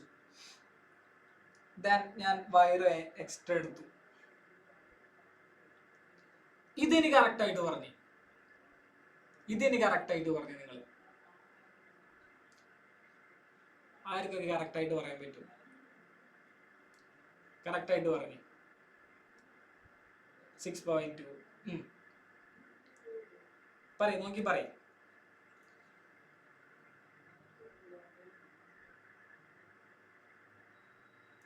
ലൈൻസ് മിസ്സിംഗ് ആയിക്കോട്ടെ, എന്ത് മിസ്സിംഗ് ആയിക്കോട്ടെ, സ്കെയിൽ അതേപോലെ എനിക്ക് വരയ്ക്കാൻ പറ്റില്ല. അമൃത 6.5. ഓക്കെ, 6.2 അല്ലേ?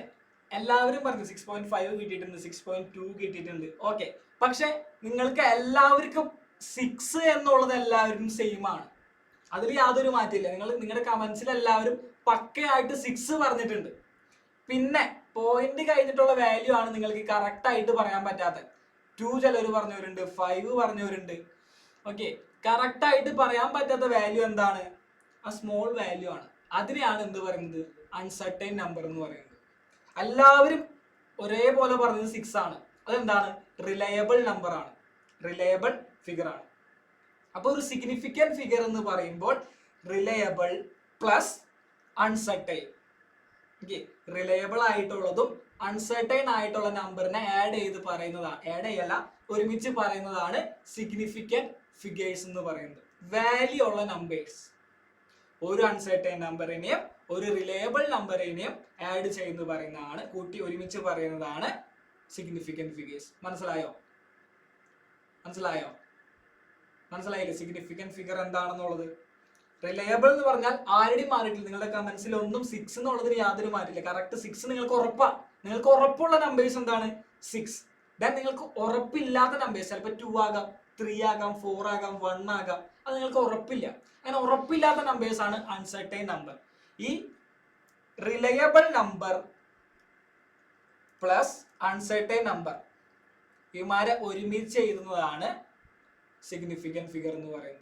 ഓക്കെ, ഇവരെ ഒരുമിച്ച് എഴുതുന്നതാണ് സിഗ്നിഫിക്കന്റ് ഫിഗർ എന്ന് പറയുന്നത്. അത്രേ ഉള്ളൂ, സിമ്പിൾ ആണ്. Okay, എഴുതിയെടുത്തോളൂ. The reliable digits plus the first uncertain digit in a measurement are known as significant digits or significant figures.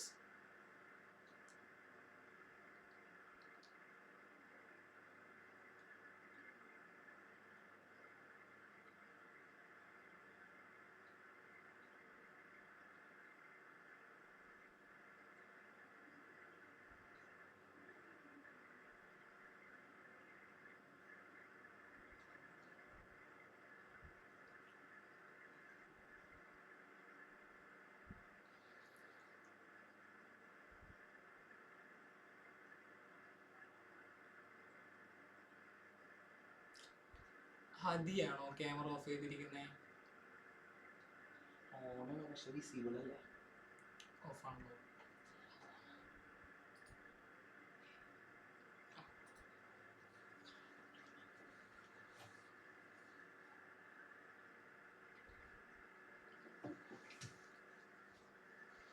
എഴുതി കഴിഞ്ഞാൽ പറയാം.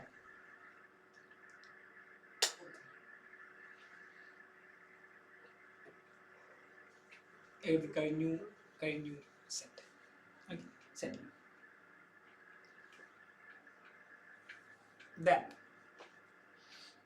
ഒരു എക്സാമ്പിൾ കൂടി നമ്മൾ കൊടുത്തിട്ടുണ്ട്. ഞാനിപ്പോൾ സ്കെയിലിന്റെ എക്സാമ്പിൾ ആണ് പറഞ്ഞത്. ഞാൻ ഇവിടെ ഒരു സിമ്പിൾ പെൻഡുലത്തിന്റെ എക്സാമ്പിൾസ് എടുത്തിട്ടുണ്ട്. ഓക്കെ, സിമ്പിൾ പെൻഡുലത്തിന്റെ എക്സാമ്പിൾ എടുത്തിട്ടുണ്ട്.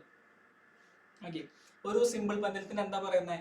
Period of oscillation. Simple pendulum എന്ന് പറയുന്നത് നിങ്ങൾക്ക് അറിയാം, ഒരു ബോബ്, നിങ്ങൾ പ്രാക്ടിക്കലൊക്കെ ചെയ്യും, ഫിസിക്സിൽ നിങ്ങൾ പ്രാക്ടിക്കലൊക്കെ ചെയ്യും. ഒരു ബോബ് താഴോട്ട് ഇട്ടിരിക്കുക, അത് ഇങ്ങനെ ആടുന്നു. അപ്പോൾ ഇത് ഒരു സ്ഥലത്ത് നിന്ന് ഇപ്പുറ സ്ഥലത്തോട്ട് എത്തി, ഇപ്പുറ സ്ഥലത്തോട്ട് പോയി, തിരിച്ച് അതേ പൊസിഷനിലോട്ട് വരാൻ എത്ര ടൈം എടുത്തു? അതിനാണ് പീരീഡ് ഓഫ് ഓസിലേഷൻ എന്ന് പറയുന്നത്, അല്ലേ? അത് നിങ്ങൾക്ക് ഓൾറെഡി പഠിച്ചതാണ്, 10th പഠിച്ചതാണ്, 9th പഠിച്ചതാണ്. അപ്പൊ അതിന്റെ പീരീഡ് ഓഫ് ഓസിലേഷൻ കാൽക്കുലേറ്റ് ചെയ്ത് 1.62 സെക്കൻഡ് ആണെന്ന് കണ്ടുപിടിച്ചിട്ടുണ്ട്. ഓക്കെ, ഇവിടെ 1.6 എന്ന് പറയുന്നത്, ഇപ്പൊ നിങ്ങൾ ഇവിടെ എത്ര പേരുണ്ട്? ഇവിടെ ഉള്ള ആൾക്കാരുടെ മുഴുവൻ എന്ത് ചെയ്യാ? ഒരു simple pendulum, same simple pendulum കൊടുത്തിട്ട് അതിന്റെ പീരീഡ് ഓഫ് ഓസിലേഷൻ കാൽക്കുലേറ്റ് ചെയ്യാൻ പറയാം. Okay, period of oscillation calculate ചെയ്യാൻ പറയാം. അപ്പോൾ ഒരാൾ പറയുന്നത് 1.62 ആണ്, മറ്റൊരാൾ പറയുന്നത് 1.63 ആണ്, വേറെ ആൾ പറയുന്നത് 1.67 ആണ്, വേറെ ആൾ 1.65 ആണെന്നൊക്കെ പറയുന്നു. ഓക്കെ, പലവരും പല വാല്യൂ പറയുന്നത്, പക്ഷെ എല്ലാവരുടെയും സെയിം ആയിട്ടുള്ള ഒരു വാല്യൂ ഉണ്ട്. ഏതാ? 1.6. 1ഉം 6ഉം എല്ലാവരും സെയിമാ, അല്ലെ? എല്ലാവരും സെയിമാ. അപ്പോൾ അതാണ് എന്ത്? റിലയബിൾ ഡിജിറ്റ് എന്ന് പറയുന്നത്. ദെൻ കറക്റ്റ് ആയിട്ട് നിങ്ങൾക്ക് പറയാൻ പറ്റാത്ത ആ ഒരു വാല്യൂ ആണ് അൺസർട്ടൈൻ. ഓക്കെ, 2 ആണ് ഒരാൾക്ക് കിട്ടിയത്, 3 ആണ് വേറെ ആൾക്ക് കിട്ടിയത്, 7 ആണ് ഒരാൾക്ക് കിട്ടിയത്, 5 ആണ് ഒരാൾക്ക് കിട്ടിയത്. അതെന്താണ്? കറക്റ്റ് ആയിട്ട് പറയാൻ പറ്റുന്നില്ല, അൺസർട്ടൈൻ ആണ്, ഉറപ്പില്ലാത്ത നമ്പേഴ്സ് ആണ്. കറക്റ്റ് അതാണോ വേറെ ആണോന്ന് കറക്റ്റ് ആയിട്ട് നിങ്ങൾക്ക് പറയാൻ പറ്റുന്നില്ല. ഓക്കെ, അപ്പൊ അതിനെയാണ് അൺസർട്ടൈൻ നമ്പർ എന്ന് പറയുന്നത്. ഓക്കെ, ഇതെല്ലാവരും എഴുതിയെടുത്തോളൂ. ദെൻ ഈ സിഗ്നിഫിക്കൻറ്റ് ഫിഗേഴ്സ് കണ്ടുപിടിക്കാനായിട്ട് നിങ്ങളുടെ ടെക്സ്റ്റ് ബുക്കിലും സ്കൂളിലും ഒക്കെ പറഞ്ഞു തരുന്ന റൂൾ ഉണ്ടാവും, ഒരു 7 റൂള്. 7 റൂളും വായിച്ച് പഠിക്കുകയാണെന്നുണ്ടെങ്കിൽ നിങ്ങൾക്ക് ഒരുപാട് സമയം നിങ്ങളുടെ ആവശ്യമില്ലാതെ ചിലവാകും. ഇത് പഠിക്കാനായിട്ടൊരു സിമ്പിൾ ട്രിക്ക് ഉണ്ട്, സിമ്പിളായിട്ടുള്ള ട്രിക്ക്. അവിടെ പഠിക്കാനും കാര്യങ്ങളൊന്നും ഇല്ല, ജസ്റ്റ് അത് മനസ്സിലാക്കി വെക്കാമെന്ന് നിങ്ങൾക്ക് ചെയ്യാൻ പറ്റും. അപ്പോൾ ഞാൻ ആദ്യം സിമ്പിൾ ട്രിക്ക് പറഞ്ഞു തരാം, അതിനുശേഷം റൂള് പറഞ്ഞുതരാം. ഏതാണ് നിങ്ങൾക്ക് ഇഷ്ടമുള്ളതെന്ന് ചോദിച്ചാൽ അത് സെലക്ട് ചെയ്ത് നിങ്ങൾ പഠിച്ചോളൂ.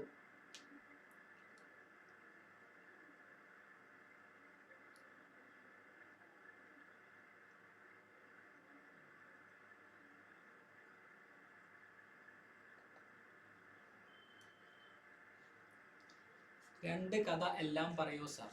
2 കഥയോ?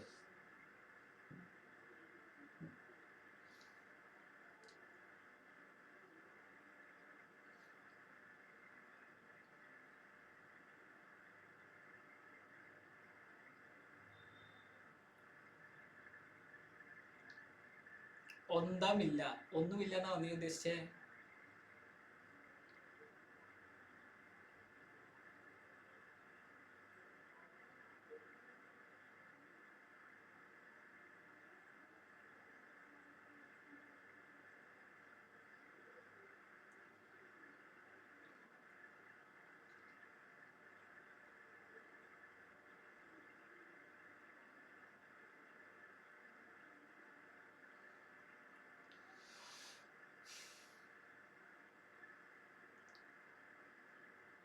സാർ വായിക്കാൻ പഠിക്കാനുണ്ട്, നീ ടൈപ്പ് ചെയ്യാൻ പഠിക്കാനുണ്ട് ആദ്യം. മലയാളമാണോ ചൈനീസ് ആണോ അവൻ ടൈപ്പ് ചെയ്യണമെന്ന് അവൻ തന്നെ തിരിച്ചറിയില്ല. സിഗ്നിഫിക്കൻറ്റ് ഡിജിറ്റ്സ് എന്തിനാണെന്ന് ഫിസിക്സിലെ ഓരോ വാല്യൂസ് കണ്ടുപിടിക്കാൻ വേണ്ടിയിട്ടും സയന്റിസ്റ്റുമാർക്ക് ആവശ്യമുള്ള കാര്യമാണ് സിഗ്നിഫിക്കൻറ്റ് ഫിഗേഴ്സ് എന്ന് പറയുന്നത്. ഓക്കെ, അവിടെ ഓരോ മിഷൻസിന്റെ കണ്ടുപിടുത്തെന്ന് പറയുന്നത് നമ്പേഴ്സ് ഉപയോഗിച്ചിട്ടാണ്. അപ്പോൾ അവിടെ ഇതേപോലുള്ള മൈന്യൂട്ട് ആയിട്ടുള്ള വാല്യൂസിനും വിലയുണ്ട്. ഇപ്പൊ നമ്മളിവിടെ ഒരാൾ 3, ഒരാൾ 4, ഒരാൾ 5, 3, 4 അടുത്തല്ലേ, സെയിം അല്ലേ, അതുകൊണ്ട് കുഴപ്പമില്ലാന്ന് പറഞ്ഞ് വിട്ട് കളയാറാണ് പതിവ്, അല്ലെ? ഫിസിക്സിൽ അങ്ങനെ വിട്ട് കളയാൻ പറ്റില്ല. കറക്റ്റ് ആയിട്ടുള്ള വാല്യൂ തന്നെ വേണം. 3 ആണെന്നുണ്ടെങ്കിൽ അൺസർട്ടൻ നമ്പറും കറക്റ്റ് ആയിരിക്കണം. അപ്പൊ അത് കണ്ടുപിടിക്കാൻ വേണ്ടിയാണ് സിഗ്നിഫിക്കൻറ്റ് ഫിഗേഴ്സ് ഉപയോഗിക്കുന്നത്.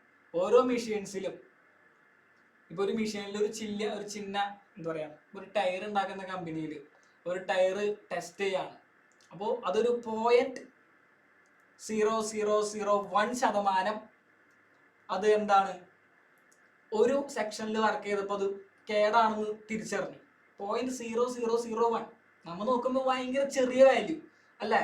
അപ്പൊ നമ്മ അത് മൈൻഡ് ആക്കില്ല അല്ലേ. അങ്ങനെ മൈൻഡ് ആക്കാണ്ടത് അടുത്ത സെക്ഷനിൽ പോകുമ്പോൾ അത് എന്ത് ചെയ്യും, 0.0002 ആയിട്ട് വരും, അല്ലാന്നുണ്ടെങ്കിൽ 0.0002 ആയിട്ട് വരും. അപ്പൊ അത് അതിന്റെ മിസ്റ്റേക്ക് ഇങ്ങനെ കൂടി കൂടി കൂടി കൂടി വരും ഓരോ സെക്ഷനിലോട്ടും കൺവേർട്ട് ചെയ്ത് വരുമ്പോൾ. അപ്പോൾ അത് വലിയ പലതുള്ളി പെരുവെള്ളം എന്ന് പറയില്ലേ, അതുപോലെ കുഞ്ഞ മിസ്റ്റേക്ക് വലിയ സാധനമായിട്ട് അവസാനം വരും. അങ്ങനെ മെഷീൻസിലൊക്കെ എന്തെങ്കിലും മിസ്റ്റേക്സ് വന്നു കഴിഞ്ഞിട്ടുണ്ടെങ്കിൽ എന്തായിരിക്കും, അപകടങ്ങൾ ഉണ്ടാകും. അത് ഒഴിവാക്കാൻ വേണ്ടിയിട്ടാണ് ഈ സിഗ്നിഫിക്കൻറ്റ് ഫിഗേഴ്സ് ഒക്കെ കണ്ടുപിടിച്ചത്. Okay, yes. ദെൻ മാക്സും സിഗ്നിഫിക്കൻറ്റ് ഫിഗേഴ്സും യാതൊരു തരത്തിലും ബന്ധമില്ല. അത് നിങ്ങൾ ഇപ്പോഴേ മനസ്സിലാക്കി വെച്ചോ. മാക്സിന്റെ നമ്പേഴ്സിന് നിങ്ങൾക്കൊരു അഭിപ്രായം ഉണ്ടാവും. അപ്പൊ 0 മാത്തമാറ്റിക്സിൽ 0ന് 0ന് വാല്യൂ ഇല്ല അല്ലേ. മാത്തമാറ്റിക്സിൽ 0ന് വാല്യൂ ഇല്ല, വില കാണുന്നില്ല. പക്ഷെ ഇവിടെ 0ന് വിലയുണ്ട്. സിഗ്നിഫിക്കൻറ്റ് ഫിഗേഴ്സിലെ 0ന് വിലയുണ്ട്. അതാണ് പറയാൻ പോകുന്നത്. ഇതാണ് നിങ്ങളുടെ ആ ഒരു 7 റൂൾസ് പറഞ്ഞിരിക്കുന്നത്. ഓക്കെ, 7 റൂൾസ് പറഞ്ഞിരിക്കുന്നത് ഇതാണ്. ഈ 7 റൂൾസ് പറയുന്നതിന് മുന്നേ, അല്ലെന്നുണ്ടെങ്കിൽ 7 റൂൾസ് ആയി തന്നെ പറയാം, അല്ലെന്നുണ്ടെങ്കിൽ സിമ്പിൾ ട്രിക്ക് പറയാം. ഓക്കെ, സിമ്പിൾ ട്രിക്ക് തന്നെ ഞാൻ പറയാം. നോൺ സീറോ ഡിജിറ്റ്സ് ഒക്കെ, ഓക്കെ, നോൺ സീറോ ഡിജിറ്റ്സ് ഒക്കെ എന്താണ്, സിഗ്നിഫിക്കൻ്റ് ആണ്. അതായത് 1, 2, 3, 4, 5, 6, 7, 8, 9 ഈ 9 എണ്ണവും എന്താണ്, സിഗ്നിഫിക്കൻ്റ് ആണ്, വാല്യൂ ഉള്ളതാണ്. വാല്യൂ ഉള്ളതാണ്. ദെൻ സീറോനെ കണക്കാക്കുമ്പോൾ കുറച്ച് പ്രത്യേകതകളുണ്ട്. ഓക്കെ, 0 സിഗ്നിഫിക്കൻ്റ് ആണോ സിഗ്നിഫിക്കൻ്റ് അല്ലയോ എന്ന് തിരിച്ചറിയുന്നത് അതിന്റെ പൊസിഷൻ വെച്ചാണ്. അതിന്റെ പൊസിഷൻ വെച്ചിട്ടാണ് 0 സിഗ്നിഫിക്കൻ്റ് ആണോ അല്ലയോ എന്ന് തിരിച്ചറിയുന്നത്. 0നെ എണ്ണത്തിൽ കൂട്ടണോ എന്നുള്ള കാര്യങ്ങൾ. ഓക്കെ, ലീഡിങ് സീറോസ് എന്ന് പറയുന്നത് ആദ്യമായി ഇപ്പൊ ഒരു ലൈൻ സ്റ്റാർട്ട് ആക്കാണെന്നുണ്ടെങ്കിൽ തുടക്കത്തിൽ നിൽക്കുന്നുണ്ടാവും കുറച്ച് പേര് അല്ലെ. ആദ്യമായിട്ട് വരുന്ന സീറോസ് ഒന്നും എന്തല്ല, സിഗ്നിഫിക്കൻ്റ് അല്ല, നോൺ സിഗ്നിഫിക്കൻ്റ് ആണ്. അവന്മാരെ എണ്ണത്തിൽ കൂട്ടണ്ട. Okay, then trapped zeros. Okay, trapped zeros എന്ന് പറയുന്നത് എന്താണ്, 2 നോൺ ഡിജിറ്റ് നമ്പറിന്റെ ഇടയിൽ ട്രാപ്പ് ആയിട്ടിരിക്കുന്നവർ. ഇപ്പോ 101 പറയുന്ന സീറോ എവിടെയാണ്, ട്രാപ്പ്ഡ് സീറോ ആണ്. അതായത് 2 നോൺ ഡിജിറ്റ് നമ്പറിന്റെ ഇടയിലാണ് സീറോ വന്നിരിക്കുന്നത് അല്ലെ, ഇടയിലാണ് സീറോ വന്നിരിക്കുന്നത്. അതുകൊണ്ട് ഇവന്മാരെന്താണ്, സിഗ്നിഫിക്കൻ്റ് ആണ്. ഓക്കെ, സിഗ്നിഫിക്കൻ്റ് ആണ്. Then trailing zeros. ട്രെയിലിംഗ് എന്ന് പറയുമ്പോൾ അവസാനം വരുന്ന വാലായിട്ട് വരുന്ന സീറോസ്. അതായത് 100ന്റെ ഒന്നിന് ശേഷം പിന്നാലെയാണ് സീറോസ് വന്നിരിക്കുന്നത്. അതിനാണ് ട്രെയിലിംഗ് എന്ന് പറയുന്നത്. വാലായിട്ട് വരുന്ന പിന്നാലെ വരുന്ന സീറോസ്, അതാണ് trailing zeros.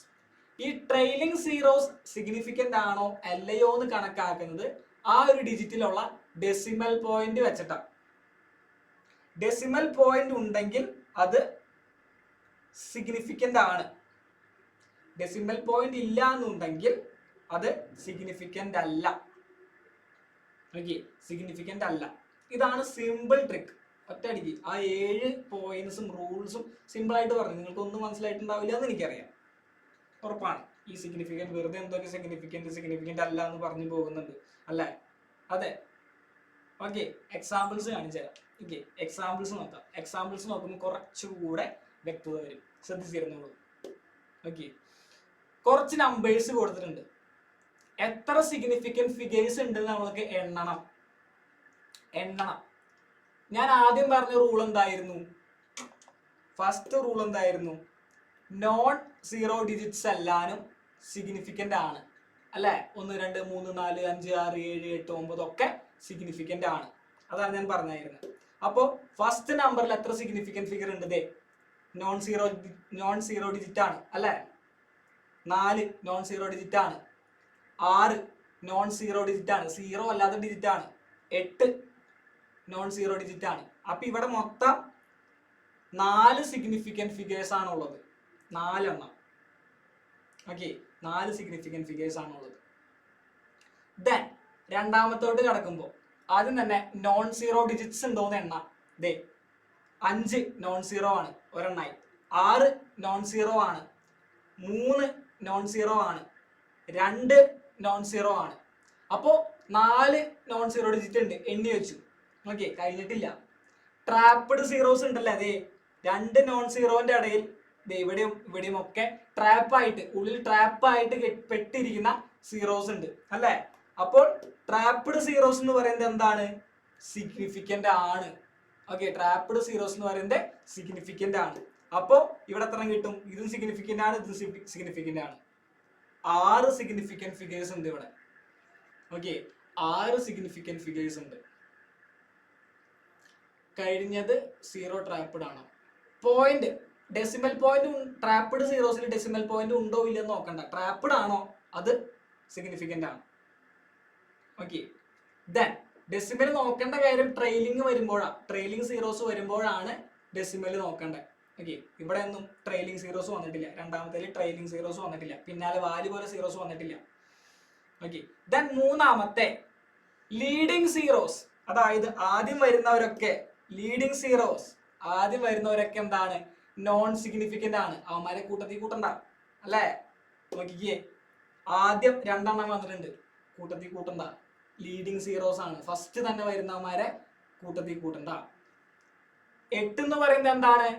Non zero digit ആണ്, കൂട്ടത്തിൽ കൂട്ടാം. 4 എന്ന് പറയുന്നത് എന്താണ്? നോൺ സീറോ ഡിജിറ്റ് ആണ്, കൂട്ടത്തിൽ കൂട്ടാം. ദെൻ 8നും 4നും ഇടയിൽ ട്രാപ്പ് ആയിട്ട് എടുക്കുന്നുണ്ട് 2 സീറോസ് അല്ലെ. ട്രാപ്പഡ് സീറോസ് എന്താണ്? സിഗ്നിഫിക്കന്റ് ആണ്, കൂട്ടത്തിൽ കൂട്ടാം. അപ്പൊ ഇവിടെ എത്ര കിട്ടി? 4 സിഗ്നിഫിക്കന്റ് ഫിഗേഴ്സ് കിട്ടി. ഓക്കെ, 4 സിഗ്നിഫിക്കന്റ് ഫിഗേഴ്സ് കിട്ടി. ദെൻ നാലാമത്തെ നമ്പറിലോട്ട് പോകുമ്പോ ലീഡിങ് സീറോ കൂട്ടണ്ട, ലീഡിങ് സീറോനെ കൂട്ടത്തിൽ കൂട്ടണ്ട, ഇവനെ കൂട്ടണ്ട. ദെൻ 8 നോൺ സീറോ ഡിജിറ്റ് ആണ്, 4 നോൺ സീറോ ഡിജിറ്റ് ആണ്. പിന്നെ വന്നിരിക്കുന്ന 2 സീറോസും എന്താണ്? ട്രെയിലിംഗ് സീറോസ് ആണ്, പിന്നാലെ വന്നിരിക്കുന്ന സീറോസ് ആണ് അല്ലെ. ട്രെയിലിംഗ് സീറോസ് വരുമ്പോൾ നമ്മൾ എന്ത് നോക്കണം? ഡെസിമൽ പോയിന്റ്, ആ സംഖ്യയിൽ ഡെസിമൽ പോയിന്റ് ഉണ്ടെങ്കിൽ, എവിടെയെങ്കിലും ആയിക്കോട്ടെ, ആ സംഖ്യയിൽ ഡെസിമൽ പോയിന്റ് ഉണ്ടോ, ആ ട്രെയിലിംഗ് സീറോസ് എന്താണ്? സിഗ്നിഫിക്കന്റ് ആണ്. ഡെസിമൽ പോയിന്റ് ഇല്ലെങ്കിൽ മാത്രമാണ് നോൺ സിഗ്നിഫിക്കന്റ്. അപ്പൊ ആ ഒരു സംഖ്യയിൽ എന്തുണ്ട്? ഡെസിമൽ പോയിന്റ് ഉണ്ട്. ഡെസിമൽ പോയിന്റ് ഉണ്ടെങ്കിൽ ട്രെയിലിംഗ് സീറോസ് എന്താണ്? സിഗ്നിഫിക്കന്റ് ആണ്. അപ്പോ എത്ര കിട്ടി? 4 എണ്ണം. ഓക്കെ, 4 എണ്ണം. സെറ്റ്. ദെൻ അഞ്ചാമത്തെ എടുക്കുമ്പോൾ 10 റൈസ് ടു പവർ വന്നിട്ടുണ്ട് അല്ലെ. പവർ വന്നിട്ടുണ്ട്. 10 റൈസ് ടു എന്നൊരു വാല്യൂ വന്നാൽ അതങ്ങോട്ട് വെട്ടി കളഞ്ഞേക്ക്, അതിന്റെ ആവശ്യമില്ല. 10 റൈസ് ടു നമുക്ക് ആവശ്യമില്ല, അത് കൂട്ടത്തേ കൂട്ടണ്ട. ഓക്കെ, 10 റൈസ് ടു എന്ന് കണ്ടോ, അത് ആവശ്യമില്ല നമ്മൾ. ദെൻ 6 എന്ന് പറയുന്നത് നോൺ സീറോ ഡിജിറ്റ് ആണ്, 5 എന്ന് പറയുന്നത് നോൺ സീറോ ഡിജിറ്റ് ആണ്. അപ്പൊ ഇവിടെ എത്ര സിഗ്നിഫിക്കന്റ് ഫിഗർ വന്നു? 2 എണ്ണം. ഓക്കെ, 2 എണ്ണം. ദെൻ ആറാമത്തെ നോക്കിയേ, ആദ്യത്തെ 4 എണ്ണവും ലീഡിങ് സീറോ ആണ്. ലീഡ് മുന്നയിച്ച് വന്നിരിക്കുക 4 എണ്ണം. അവന്മാരെ ലീഡിങ് സീറോ എന്തല്ല? സിഗ്നിഫിക്കന്റ് അല്ല. ലീഡിങ് സീറോ സിഗ്നിഫിക്കന്റ് അല്ല. ദെൻ നോൺ സീറോ ഡിജിറ്റ് ഒരെണ്ണം ഉണ്ട്. അപ്പൊ എത്ര സിഗ്നിഫിക്കന്റ് ഫിഗേഴ്സ് ആയി? ഒരെണ്ണം. ഓക്കെ, ഒരെണ്ണം. ദെൻ ഏഴാമത്തെ സംഖ്യ, ഏഴാമത്തെ എന്താണ്? ആദ്യത്തെ 3 എണ്ണം ലീഡിങ് സീറോ ആണ്, സിഗ്നിഫിക്കന്റ് അല്ല, സിഗ്നിഫിക്കന്റ് അല്ല, സിഗ്നിഫിക്കന്റ് അല്ല. ദെൻ 8 എന്ന് പറയുന്നത് നോൺ സീറോ ആണ്, സിഗ്നിഫിക്കന്റ് ആണ്. ദെൻ 0 ട്രെയിലിംഗ് സീറോ ആണ് അവസാനം വന്നിരിക്കുന്നത്. പക്ഷെ ആ ഒരു സംഖ്യയിൽ എന്തുണ്ട്? ഡെസിമൽ പോയിന്റ് ഉണ്ട് അല്ല. ഡെസിമൽ പോയിന്റ് ഉണ്ടെങ്കിൽ ട്രെയിലിംഗ് സീറോ എന്താണ്? സിഗ്നിഫിക്കന്റ് ആണ്. അപ്പൊ ഇവിടെ എത്രണ്ണായി? 3 significant figures. Okay, 3 significant figures. ഈ എക്സാമ്പിൾസ് എല്ലാം ഞാൻ നിങ്ങളോട് പറയും. ദെൻ അടുത്തത് നിങ്ങൾ ചെയ്യണം. ഇവിടെ 4 എന്ന് പറയുന്നത് നോൺ സീറോ ആണ്, 4 നോൺ സീറോ ആണ്. ദെൻ 3 നോൺ സീറോ ആണ്, 4 നോൺ സീറോ ആണ്. നോൺ സീറോ ഡിജിറ്റ്സ് ഒക്കെ സിഗ്നിഫിക്കന്റ് ആണ്. ഈ 0 വന്നിരിക്കുന്നത് ട്രാപ്പഡ് ആണ് അല്ലെ, ട്രാപ്പഡ് ആണ്. അപ്പൊ ഇവിടെ മൊത്തം 5 significant figures. Okay, 5 significant figures. Then ഇവിടെ 2 നോൺ സീറോ സിഗ്നിഫിക്കന്റ് ആണ്, 1 നോൺ സീറോ സിഗ്നിഫിക്കന്റ് ആണ്, 2 നോൺ സീറോ സിഗ്നിഫിക്കന്റ് ആണ്. 0 എന്താണ്? ട്രാപ്പഡ് ആണ്, സിഗ്നിഫിക്കന്റ് ആണ്. ഇവിടെയും 0 എന്താണ്? ട്രാപ്പഡ് ആണ്, സിഗ്നിഫിക്കന്റ് ആണ്. അപ്പൊ എത്ര എണ്ണം കിട്ടി? 5 എണ്ണം. ഓക്കെ, 5 എണ്ണം. ദെൻ 100. ഓക്കെ, 100 എന്ന് പറയുമ്പോൾ മാത്തമാറ്റിക്സിൽ എന്താണ് 100 എന്ന് പറയുന്നതിന് വിലയുണ്ട് അല്ലേ? 1 0 0 അവിടെ വിലയുണ്ട്. 100 എന്ന് പറയുന്ന ആ ഒരു ഭാഗത്ത് വിലയുണ്ട്. പക്ഷെ ഫിസിക്സിലോട്ട് കടക്കുമ്പോൾ എന്താണ്? ട്രെയിലിംഗ് സീറോസ് ആണ്. ഈ ഒരു സംഖ്യയിൽ ഡെസിമൽ പോയിന്റ് ഉണ്ടോ? ട്രെയിലിംഗ് സീറോസിൽ ഡെസിമൽ പോയിന്റ് ഇല്ലെങ്കിൽ അത് ട്രെയിലിംഗ് സീറോസ് എന്താണ്? നോൺ സിഗ്നിഫിക്കന്റ് ആണ്. ഒരൊറ്റ നോൺ സീറോ ഡിജിറ്റ് ഉള്ളൂ. അപ്പൊ എത്ര സിഗ്നിഫിക്കന്റ് ഫിഗേഴ്സാ? ഒരെണ്ണേ ഉള്ളൂ. ഓക്കെ, ഒരെണ്ണേ ഉള്ളൂ. ദെൻ ഇവിടെ നോൺ സിഗ്നിഫിക്കന്റ് ആയിട്ട് നോൺ സീറോ ആയിട്ട് ഒരെണ്ണം ഉണ്ട്. ബട്ട് ട്രെയിലിംഗ് ആയിട്ട് വന്നത് എത്ര സീറോസ് ആണ്? 3 എണ്ണം അല്ലെ? ട്രെയിലിംഗ് ആയിട്ട് 3 സീറോസ് ആണ് വന്നത്. പക്ഷേ ആ ഒരു സംഖ്യയിൽ എന്തുണ്ട്? ഡെസിമൽ പോയിന്റ് ഉണ്ട്.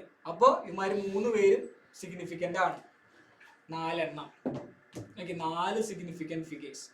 ഡെസിമൽ പോയിന്റ് ഉണ്ടെങ്കിൽ ട്രെയിലിംഗ് ആയിട്ട് സീറോസ് വന്നാലും അത് സിഗ്നിഫിക്കന്റ് ആണ്.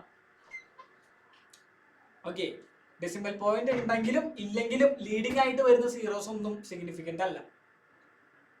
നിങ്ങൾ സിമ്പിൾ ആക്കി പഠിച്ചിട്ട് ഒരുപാട് എക്സാമ്പിൾസ് അങ്ങനെ ചെയ്ത് നോക്കാം. മാക്സിമം എക്സാമ്പിൾസ് ഒക്കെ ചെയ്ത് നോക്കാം. സിമ്പിൾ ആയിട്ട് കാര്യം പഠിക്കാൻ പറ്റും. ഓക്കെ, ആ റൂൾസ് വെച്ച് പറയുമ്പോഴായിരിക്കും കുറച്ച് പ്രശ്നം വരാം. റൂൾസും പറഞ്ഞുതരാം. ദെൻ 1.0.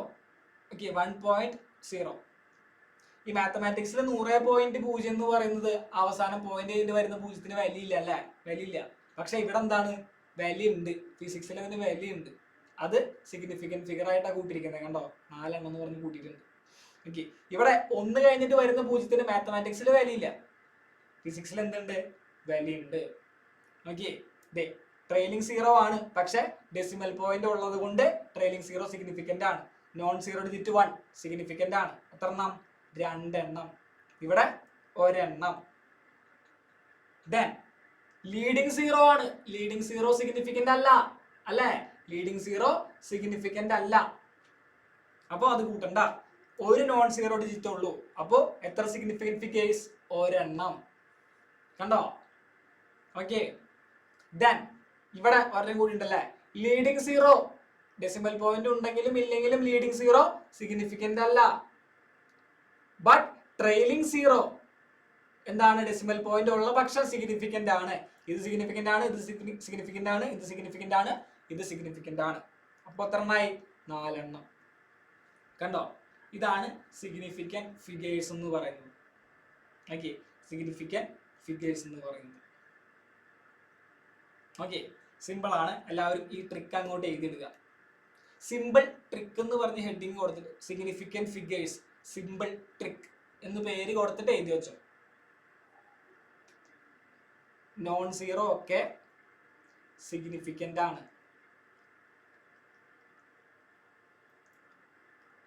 ലീഡിംഗ് സീറോസ് ഒക്കെ നോൺ സിഗ്നിഫിക്കന്റ് ആണ്.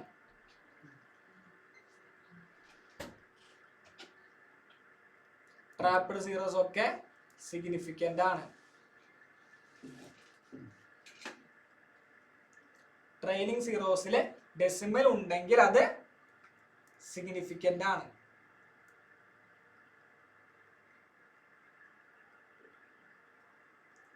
ദെൻ അതിൽ ഡെസിമൽ ഇല്ല എങ്കിൽ അത് നോൺ സിഗ്നിഫിക്കന്റ് ആണ്.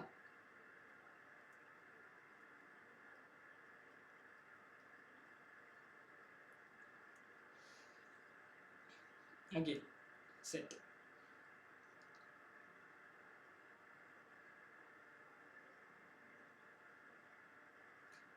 സിഗ്നിഫിക്കന്റ് ഫിഗേഴ്സ് കണ്ടുപിടിക്കാനുള്ള സിമ്പിൾ ട്രിക്കാണ്. സിഗ്നിഫിക്കന്റ് ഫിഗേഴ്സ് കണ്ടുപിടിക്കാനുള്ള റൂൾസ് പറഞ്ഞു തരാം. ഇത് തന്നെ, ഈ സെയിം സാധനം തന്നെ പറയുന്നത്. ആ റൂൾസ് നിങ്ങളോട് കാണാണ്ട് എഴുതാനൊന്നും ചോദിക്കില്ല. ഇതേപോലെ ആ നമ്പേഴ്സ് എഴുതാൻ വേണ്ടിയിട്ടാണ് ആ റൂൾസ് പറഞ്ഞിരിക്കുന്നത്. എളുപ്പവഴിയാണ് ഈ കണ്ടുപിടിച്ച് വെച്ചിരിക്കുന്നത്. ഓക്കെ,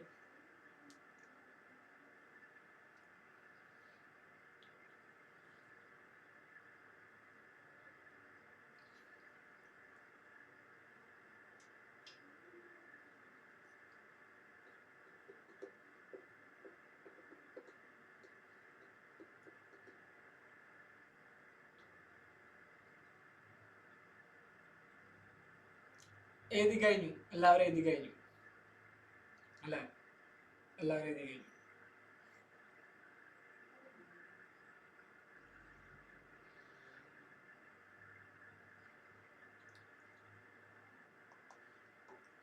എഴുതി കഴിഞ്ഞല്ലോ?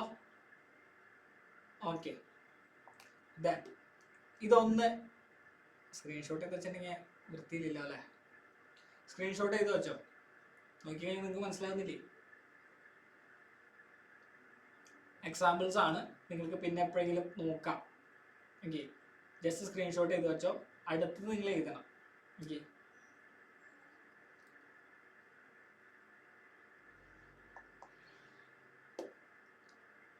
ഓരോന്ന് നിങ്ങൾ തന്നെ പറഞ്ഞു തന്നോ.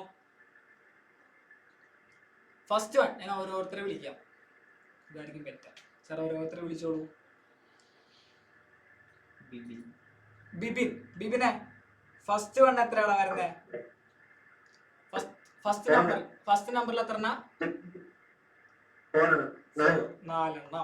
4 അടുത്ത ആൾ വിളിച്ചോളൂ. ഹാദിയ. രണ്ടാമത്തെ നമ്പർ 4. ഓക്കെ, 4. ദെൻ മൂന്നാമത്തെ നമ്പറില് ആദിത്യ.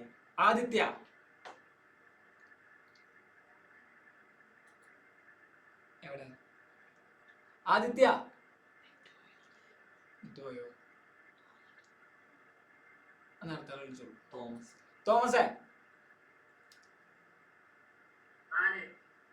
4.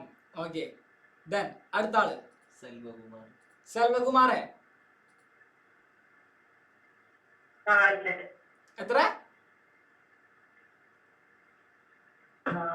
4. ഓക്കെ, ദെൻ അടുത്ത ആള് അഭിനി കൃഷ്ണ.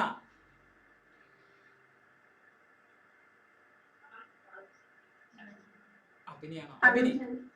യെസ്, 5. ദെൻ അടുത്ത ആള് ഷാഹിദ്. ഇവിടെ വാടാ നീ. എത്ര? നീ മാത്രമുള്ള കുഴപ്പക്കാരൻ. അതെങ്ങനെ 5ആയ? 1 2 3 4.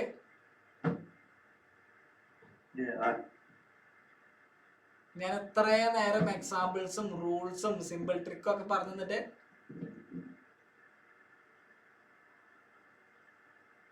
പറടാ. 4 എന്നോട് ചോദിക്കുക, എനിക്കറിയില്ല. 4 4ആണുള്ളത്. ട്രെയിലിംഗ് സീറോ അവസാനം വന്ന വാല് പോലെ വന്നിരിക്കുന്ന സീറോയുടെ ഡെസിമൽ പോയിന്റ് ഉണ്ടെങ്കിൽ എന്നിട്ട് അതെന്ത് പറഞ്ഞേ? സിഗ്നിഫിക്കന്റ് ആണെന്നല്ല പറഞ്ഞേ ഫസ്റ്റ്. അതായത് ഇപ്പൊ ക്ലാസ് തുടങ്ങുന്നതുകൊണ്ട് നിനക്ക് ഞാൻ പൊസിഷൻ തരുന്നില്ല. കുറച്ച് നാൾ കഴിഞ്ഞിട്ടാണെന്നുണ്ടെങ്കിൽ ഉണ്ടല്ല 100 തവണ ഞാൻ തരും. അടുത്ത ആള് അബ്ദുൾ.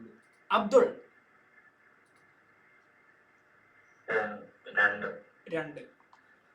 അടുത്ത ആള് ആൽബിൻ. വിളിച്ചാണോ? ആൽബിൻ ഇല്ല, വിളിച്ചുള്ള.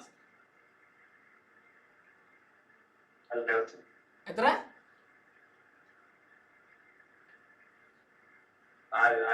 4. അടുത്ത ആള് വിസ്മയ.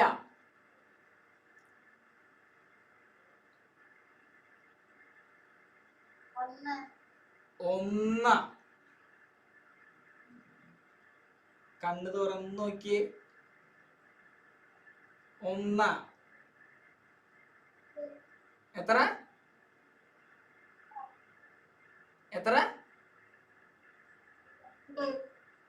2.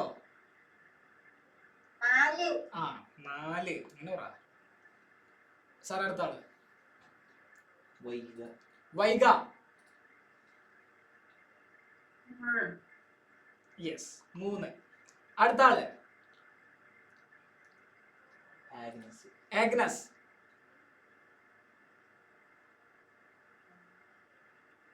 ആഗ്നസ് കേൾക്കുന്നില്ലേ? പറയ്. എത്ര? 3. എങ്ങനെ 3 വന്നു?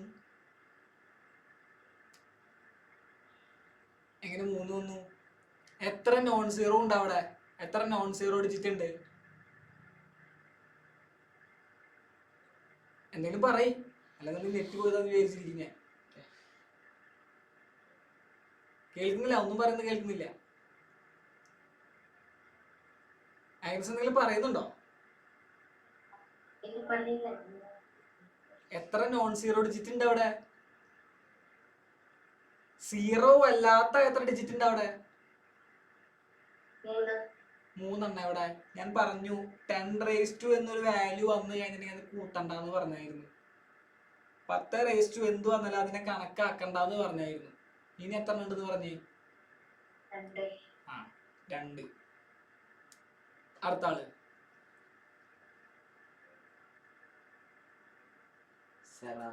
സെറാമറിയം. സെറാൻസന. യെസ് 1. ഓക്കെ, അപ്പൊ ഇങ്ങനെയാണ് സിഗ്നിഫിക്കന്റ് ഫിഗേഴ്സ് കണ്ടുപിടിക്കുന്നത്. ബാക്കിയുള്ളവർ രക്ഷപ്പെട്ടു. ഇങ്ങനെയാണ് അപ്പൊ സിഗ്നിഫിക്കന്റ് ഫിഗേഴ്സ് കണ്ടുപിടിക്കേണ്ടത്. ഓക്കെ, മനസ്സിലായല്ലോ? ഇൻസിഗ്നിഫിക്കന്റ് ഫിഗേഴ്സ് ആരെങ്കിലും തെറ്റിക്കരുത്. ഇത് വളരെ വളരെ ഇമ്പോർട്ടന്റ് ആണ്. നിങ്ങൾക്ക് 4 മാർക്കിനൊക്കെ നിങ്ങളോട് ചോദിക്കാം. കൂടുതൽ വാരി വലിച്ച് എഴുതുന്നു വേണ്ട. ഒരു നമ്പർ, ജസ്റ്റ് ഒരു നമ്പർ തരും, എന്നിട്ട് അത് എത്ര എഴുതാം? 4. ഒറ്റ സെക്കൻഡ് പോലും എടുത്തിട്ടില്ല അതിന്റെ ഉത്തരം എഴുതാൻ. അല്ല, ഒറ്റ സെക്കൻഡ് പോലും എടുത്തിട്ടില്ല. 1 മാർക്കാണ് കിട്ടിയത്. 1 മാർക്കിനൊക്കെ +1 നല്ല വിലയാ, ഭയങ്കര വിലയാ. കിട്ടാന്ന് പറഞ്ഞാൽ ചില്ലറ കാര്യമില്ല. ഓക്കെ, അപ്പോൾ സിഗ്നിഫിക്കന്റ് ഫിഗേഴ്സ് എന്ന് പറയുന്നത് വളരെ വളരെ ഇമ്പോർട്ടൻ്റ് ആയിട്ടുള്ള ഒരു ഭാഗമാണ്. ഓക്കെ, അപ്പോൾ ഇതെല്ലാവരും ഇതും സ്ക്രീൻഷോട്ട് ചെയ്ത് വയ്ക്കുക, എന്നിട്ട് നോട്ടിലോട്ട് പകർത്തി എഴുതിയാൽ മതി. Okay okay set. ദെൻ ഇതേ സിഗ്നിഫിക്കന്റ് ഫിഗർ നിങ്ങളുടെ ടെക്സ്റ്റ് ബുക്കിലും ദെൻ ടീച്ചേഴ്സും ക്ലാസ് ടീച്ചേഴ്സും ഒക്കെ ഇതേ റൂൾസ് ഉപയോഗിച്ചായിരിക്കും പഠിപ്പിക്കാൻ നോക്കുന്നത്. ഓക്കെ, ഈ റൂൾസ് ഉപയോഗിച്ചിട്ടായിരിക്കും പഠിപ്പിക്കാൻ നോക്കുന്നത്. അപ്പോൾ ഈ റൂൾസ് ജസ്റ്റ് ടെക്സ്റ്റ് ബുക്കിലുള്ളതുകൊണ്ട് ജസ്റ്റ് ഒന്ന് പറഞ്ഞു തരാം. എല്ലാ ക്ലാസ്സിലും എൻ്റെ നെയിം എന്തായാലും ഉണ്ടാകും, എനിക്ക് ഭാഗ്യമേ ഇല്ല.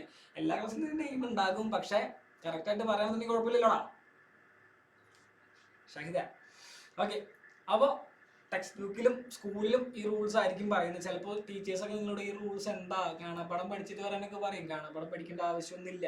ഇപ്പം നമ്മൾ സിഗ്നിഫിക്കന്റ് ഫിഗേഴ്സ് പഠിച്ചു കഴിഞ്ഞു, ഇനി റൂളുകളുടെ ആവശ്യം നമുക്കില്ല. സിഗ്നിഫിക്കന്റ് ഫിഗേഴ്സ് എന്താണ് എല്ലാവരും പറഞ്ഞു. 1-2 പേര് മാത്രം എന്തൊക്കെ പറഞ്ഞു മാത്രമേ ഉള്ളൂ. ബാക്കി എല്ലാവർക്കും എന്താണ് സെറ്റാണ്, അത്രേ ഉള്ളൂ. അത് പഠിക്കാൻ വേണ്ടിയാണ് ഈ റൂൾസ് ഉപയോഗിക്കുന്നത്. ഈ റൂൾസ് കാണാപ്പാടം പഠിക്കേണ്ട യാതൊരു ആവശ്യമില്ല. പക്ഷെ സ്കൂളിലെ ടീച്ചേഴ്സ് കാണാപ്പാടം പഠിക്കുന്ന നിർബന്ധം പറയും, അതിനൊന്നും ആവശ്യമില്ല. അത് സിമ്പിൾ ട്രിക്ക് പഠിച്ചാൽ മതി. ഓക്കെ, എക്സാമിന് നമുക്ക് എന്ത് വേണം? സിഗ്നിഫിക്കന്റ് ഫിഗേഴ്സ് എന്താണെന്ന് എഴുതണം, എത്ര എണ്ണാണെന്ന് എഴുതണം, ഇത്ര ചെയ്താൽ മതി. ഓക്കെ, അപ്പോൾ ഫസ്റ്റ് റൂള് പറയുന്നത് എന്താ? All non zero digits R significant. നമുക്കറിയാം 1 2 3 4 5 6 7 8 9 ഈ നമ്പേഴ്സ് ഒക്കെ എന്താണ്? സിഗ്നിഫിക്കന്റ് ആണ്. നോൺ സീറോ ആയിട്ടുള്ള, സീറോ അല്ലാത്ത എല്ലാ ഡിജിറ്റ്സും സിഗ്നിഫിക്കന്റ് ആണ്. Then all the zeros in between 2 non-zero digits are significant no matter where the decimal point is. അതായത് ട്രാപ്പഡ് ആയിട്ട് വരുന്നത് മനസ്സിലായില്ലേ? നമ്മൾ ട്രാപ്പഡ് പറഞ്ഞത് തന്നെയാണ് സെന്റൻസ് ആക്കി എഴുതി വെച്ചിരിക്കുന്നത്. all the zeros in between 2 non-zero digit. ഇപ്പോൾ 201 2ഉം 1ഉം എന്താണ്? നോൺ സീറോ ആണ്. അതിനിടയിൽ ട്രാപ്പായിട്ട്, അതിനിടയിൽ ബിറ്റ്വീൻ ആയിട്ട് വന്നിരിക്കുന്ന സീറോ സിഗ്നിഫിക്കന്റ് ആണ്. ഓക്കെ, അവിടെ ഡെസിമൽ പോയിന്റ് ഉണ്ടോ, ഡെസിമൽ പോയിന്റ് ഇല്ലെങ്കിലും ഡെസിമൽ പോയിന്റ് ഉണ്ടെങ്കിലും സിഗ്നിഫിക്കന്റ് ആണ്. അതാണ് സെക്കൻഡ് റൂൾ പറയുന്നത്. Then for a number less than 1, ഒന്നിനേക്കാളും ചെറിയ സംഖ്യ, zeros right of the decimal. Okay, zero right of the decimal and left of the first non zero digit are non significant. Okay, അതായത് ഒന്നിനേക്കാൾ ചെറിയ സംഖ്യ എന്ന് പറയുന്നത് 0.001. ഒന്നിനേക്കാൾ ചെറുതാണല്ലേ, അല്ലാന്നുണ്ടെങ്കിൽ 2 കൊടുക്കാം. ഇനി 1 കണ്ടെങ്കിൽ ഇതേ ഒന്നും തരുന്നു ചോദിക്കുന്നത്. 0.002 ഒന്നിനേക്കാൾ ചെറിയ സംഖ്യയാണ് അല്ലെ, ഒന്നിനേക്കാൾ ചെറിയ സംഖ്യയാണിത്. അപ്പോ എന്താണ് ഫസ്റ്റ് പോയിന്റ് പറയുന്നത്? സീറോസ് റൈറ്റ് ഓഫ് ഡെസിമൽ, ഡെസിമലിന് റൈറ്റ് ഭാഗത്തുള്ളതും, ഓക്കെ, ഡെസിമലിന് റൈറ്റ് ഭാഗത്തുള്ളതും, then left of the non zero digit, ഈ നോൺ സീറോ ഡിജിറ്റിനെ ലെഫ്റ്റിലുള്ള സീറോസും എന്തല്ല, സിഗ്നിഫിക്കന്റ് അല്ല. ഓക്കെ, ഇതിന് ലെഫ്റ്റിലുള്ളതും ഇതിന് റൈറ്റിലുള്ളതും എന്തല്ല, സിഗ്നിഫിക്കന്റ് അല്ല. ഇതാണ് നമ്മൾ ലീഡിങ് സീറോ എന്ന് സിമ്പിൾ ആയിട്ട് പറഞ്ഞത്. ഓക്കെ, ലീഡിങ് സീറോസ് ഒന്നും സിഗ്നിഫിക്കന്റ് അല്ല എന്ന് സിമ്പിൾ ആയിട്ട് പറഞ്ഞതാ. ഇത്രയും വലിയ സെന്റൻസ് പഠിക്കേണ്ട എന്തെങ്കിലും ആവശ്യമുണ്ടോ?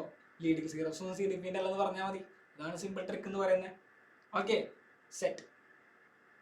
ഓക്കെ, ദെൻ ഈ ഓരോ പോയിന്റ്സ് എന്തിനൊക്കെ പറയുന്നത് വേണമെങ്കിൽ പറഞ്ഞിട്ടുണ്ടെങ്കിൽ ട്രാപ്ഡ് സീറോനെ പറ്റിയാണ് പറയുന്നത്, ഇത് ലീഡിങ് സീറോനെ പറ്റിയാണ് പറയുന്നത്. ഓക്കെ, നമുക്കറിയാം, ഓൾറെഡി പഠിച്ചതാ സിമ്പിൾ ട്രിക്ക് ഉപയോഗിച്ച്. ഇത്രയും എളുപ്പമാണ് ഇത് പഠിക്കാനായിട്ട്. ഫിസിക്സ് എന്ന് പറഞ്ഞാൽ ഭയങ്കര എളുപ്പമുള്ള സബ്ജക്റ്റാണ്. നിങ്ങൾ വിചാരിക്കുന്ന പോലെ ടഫ് ഒന്നല്ല. പക്ഷെ അത് പഠിക്കേണ്ട രീതിയിൽ പഠിക്കണം, അപ്പോഴാണ് നിങ്ങൾക്ക് ഇത് എളുപ്പമായിട്ട് മാറുള്ളൂ. അല്ലാതെ കുറേ കാര്യങ്ങൾ വാരി വലിച്ച് പഠിക്കാൻ നോക്കി കഴിഞ്ഞിട്ടുണ്ടെങ്കിൽ ഫിസിക്സ് എപ്പോഴും ടഫ് തന്നെയാണ്. ഓക്കെ, അത് ഏതൊരു സബ്ജക്റ്റ് ആയാലും പഠിക്കേണ്ട രീതിക്ക് പഠിക്കണം. കെമിസ്ട്രിയിലാണെന്നുണ്ടെങ്കിൽ നിങ്ങൾക്ക് ജസ്റ്റ് ഒരു റിയാക്ഷൻ ഒക്കെ എഴുതാൻ പറഞ്ഞ് നിങ്ങൾക്ക് അതേപോലെ പഠിച്ച് അതേപോലെ എഴുതാം. പക്ഷെ ഫിസിക്സിൽ എന്താണ്, ഒരു 100 ആപ്ലിക്കേഷൻസ് ഉണ്ടാവും, 100 ആപ്ലിക്കേഷൻസ് ഉണ്ടാവും. അപ്പോൾ അതൊക്കെ എന്ത് ചെയ്യേണ്ടി വരും? നല്ല കൺസെപ്റ്റ് മനസ്സിലാക്കിയവർക്ക് മാത്രം, അല്ല ബുദ്ധിയുള്ളവർക്ക് മാത്രം സിമ്പിളായിട്ട് ആൻസർ ചെയ്യാൻ പറ്റുന്ന ഒരു സബ്ജക്റ്റാണ്. അപ്പോൾ അത് പഠിക്കേണ്ട രീതിയിൽ പഠിച്ചാൽ മതി, എല്ലാവർക്കും പറ്റും, എല്ലാവരും കൊണ്ട് കൂട്ടിയാക്കി കൊടുക്കുന്ന സബ്ജക്റ്റ്. എഴുതിയെടുത്തോ, പോയിന്റ്സ് ഒക്കെ എഴുതിയെടുത്തോ. ഫസ്റ്റ് റൂൾ സിഗ്നിഫിക്കൻറ്റ് ഫിഗേഴ്സ് കണ്ടുപിടിക്കാനുള്ള റൂൾസ് ആണ്. ഓഹോ, അതുണ്ടാവും, പേടിക്കേണ്ട ഒരു ആവശ്യമില്ല, ഞാൻ ഉണ്ടാവും. എഴുതിയെടുത്തോളൂ. First rule, then second rule, then third rule.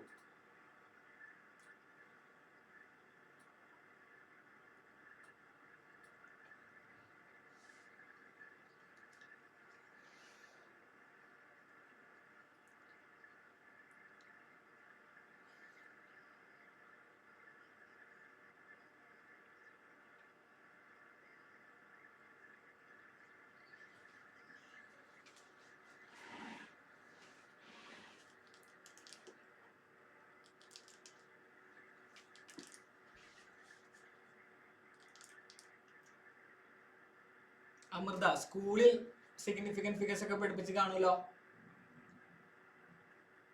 ഇല്ലേ? പഠിപ്പിച്ചിട്ടുണ്ടാവുന്നില്ലേ? പഠിപ്പിച്ചിട്ടില്ല?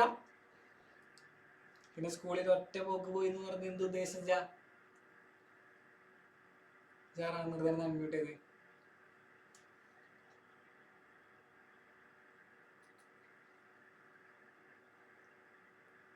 അത് എന്തൊക്കെയോ പറഞ്ഞു, പാടത്തിന്റെ ടെക്സ്റ്റ് ബുക്ക് അതൊന്നും അറിയില്ല, എന്തൊക്കെയോ ക്ലീ പോയെന്ന് പോലെ ഉണ്ടായിരുന്നു.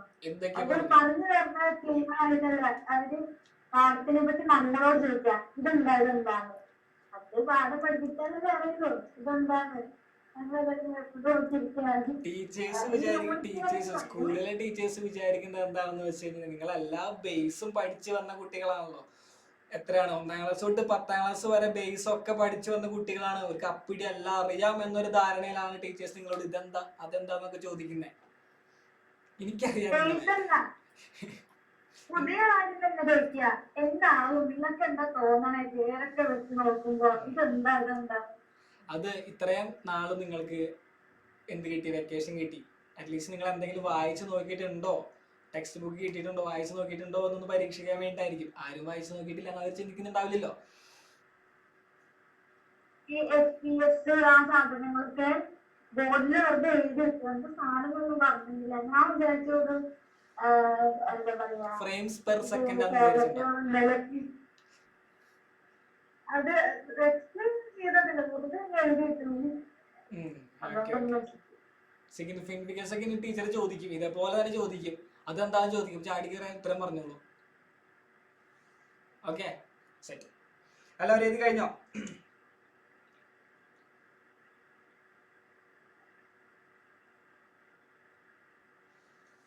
എഴുതി കഴിഞ്ഞോ?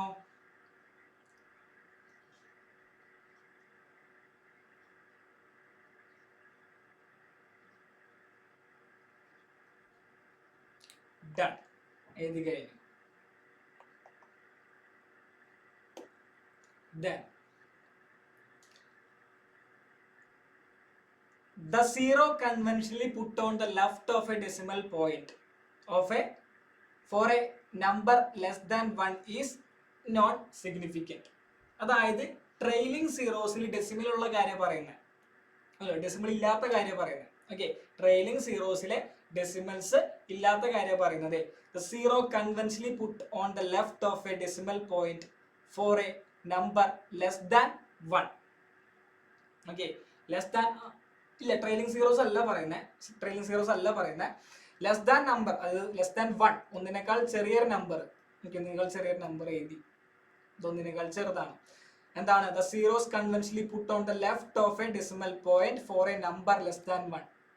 ഡെസിമൽ പോയിന്റിന്റെ ലെഫ്റ്റ് സൈഡ് എന്താണ് പറഞ്ഞത്?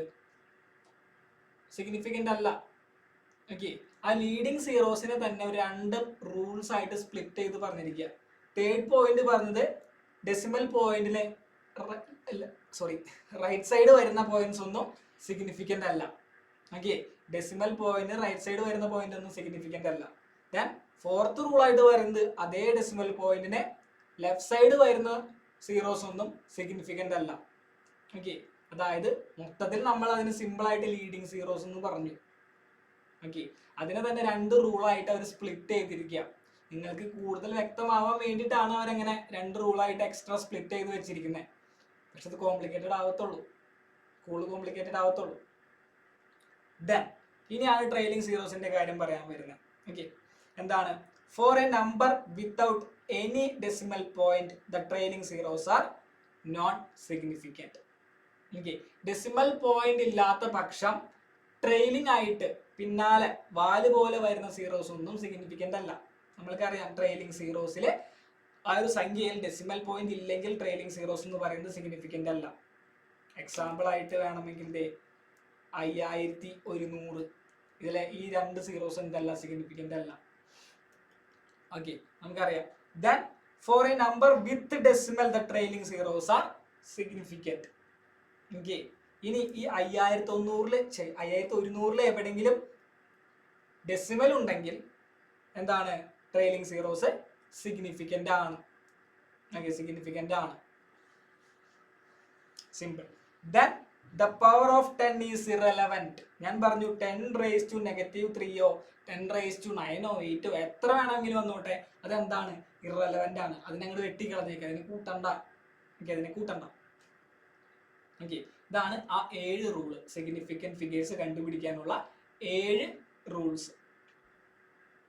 ഓക്കെ, സിമ്പിൾ ആണ്. ഇങ്ങനെയല്ല, ഇങ്ങനെ വരുമ്പോൾ കുറച്ച് കോംപ്ലിക്കേറ്റഡ് ആണ്. വായിച്ച് മനസ്സിലാക്കാൻ പറ്റാവുന്നവർക്ക് കുഴപ്പമൊന്നുമില്ല, എളുപ്പമാണ്. അല്ലാന്നുണ്ടെങ്കിൽ ആ സിമ്പിൾ ട്രിക്ക് തന്നെ യൂസ് ചെയ്യാം. നിങ്ങൾക്ക് ഏതാ വേണ്ടതെന്ന് വെച്ചാൽ നിങ്ങൾ സെലക്ട് ചെയ്തോ. സിമ്പിൾ വേണോ, റൂൾസ് പഠിക്കണോ?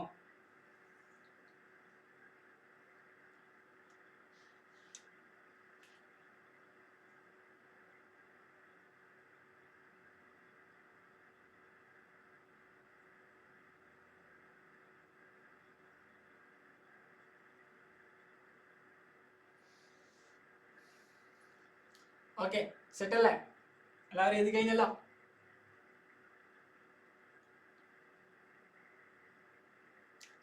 ഞാൻ +1 സെക്കൻഡ് ലാംഗ്വേജ് ഏതായിരുന്നു അവർക്ക്? ഹിന്ദി.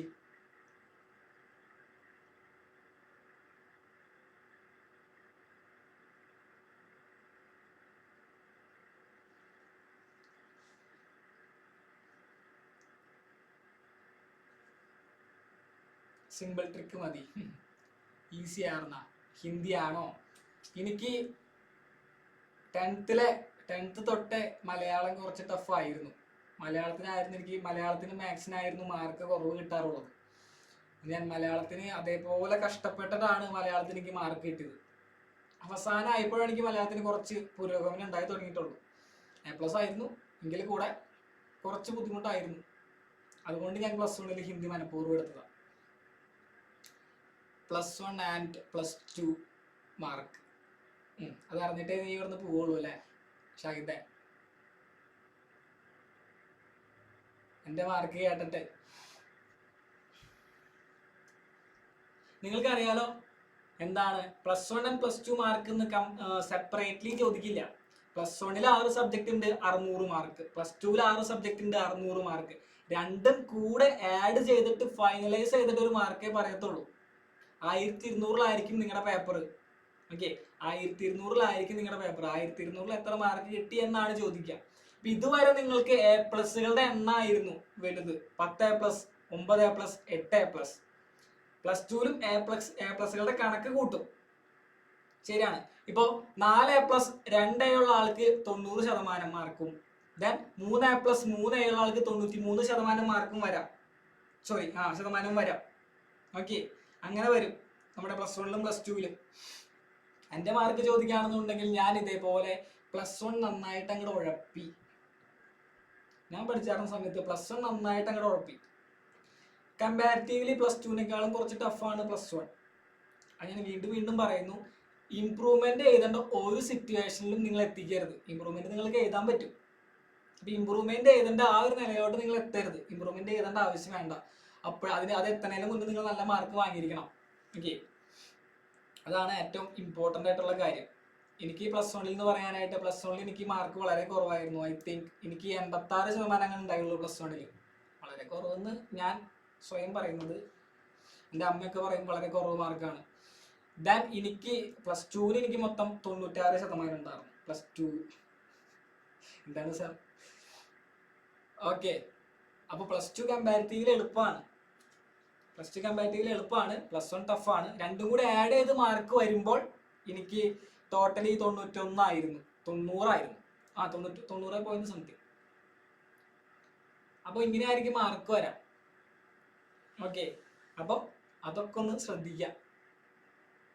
അതൊക്കെ നേരത്തെ അറിഞ്ഞു വെച്ചതിന് ശേഷം പഠിക്കുക. +1 നന്നായിട്ട് പഠിക്കുകയാണെന്നുണ്ടെങ്കിൽ +2 പുഷ്പം പോലെ തീരും, സിമ്പിളായിട്ട് തീരും. Okay, yes. അപ്പോൾ എല്ലാവരും എഴുതിയെടുത്തല്ലോ? ഇതെല്ലാവർക്കും മനസ്സിലായല്ലോ? സെറ്റ് അല്ലേ? സിഗ്നിഫിക്കൻറ്റ് ഫിഗേഴ്സ് ഒക്കെ ഓക്കെ അല്ലേ? പക്കയല്ലേ? 4 മാർക്കിന്റെ ചോദ്യം. ഓക്കെ, 4 മാർക്കിന്റെ ചോദ്യമാണ്. പക്കയായിട്ട് പഠിക്കുകയാണെന്നുണ്ടെങ്കിൽ എളുപ്പമായിരിക്കും.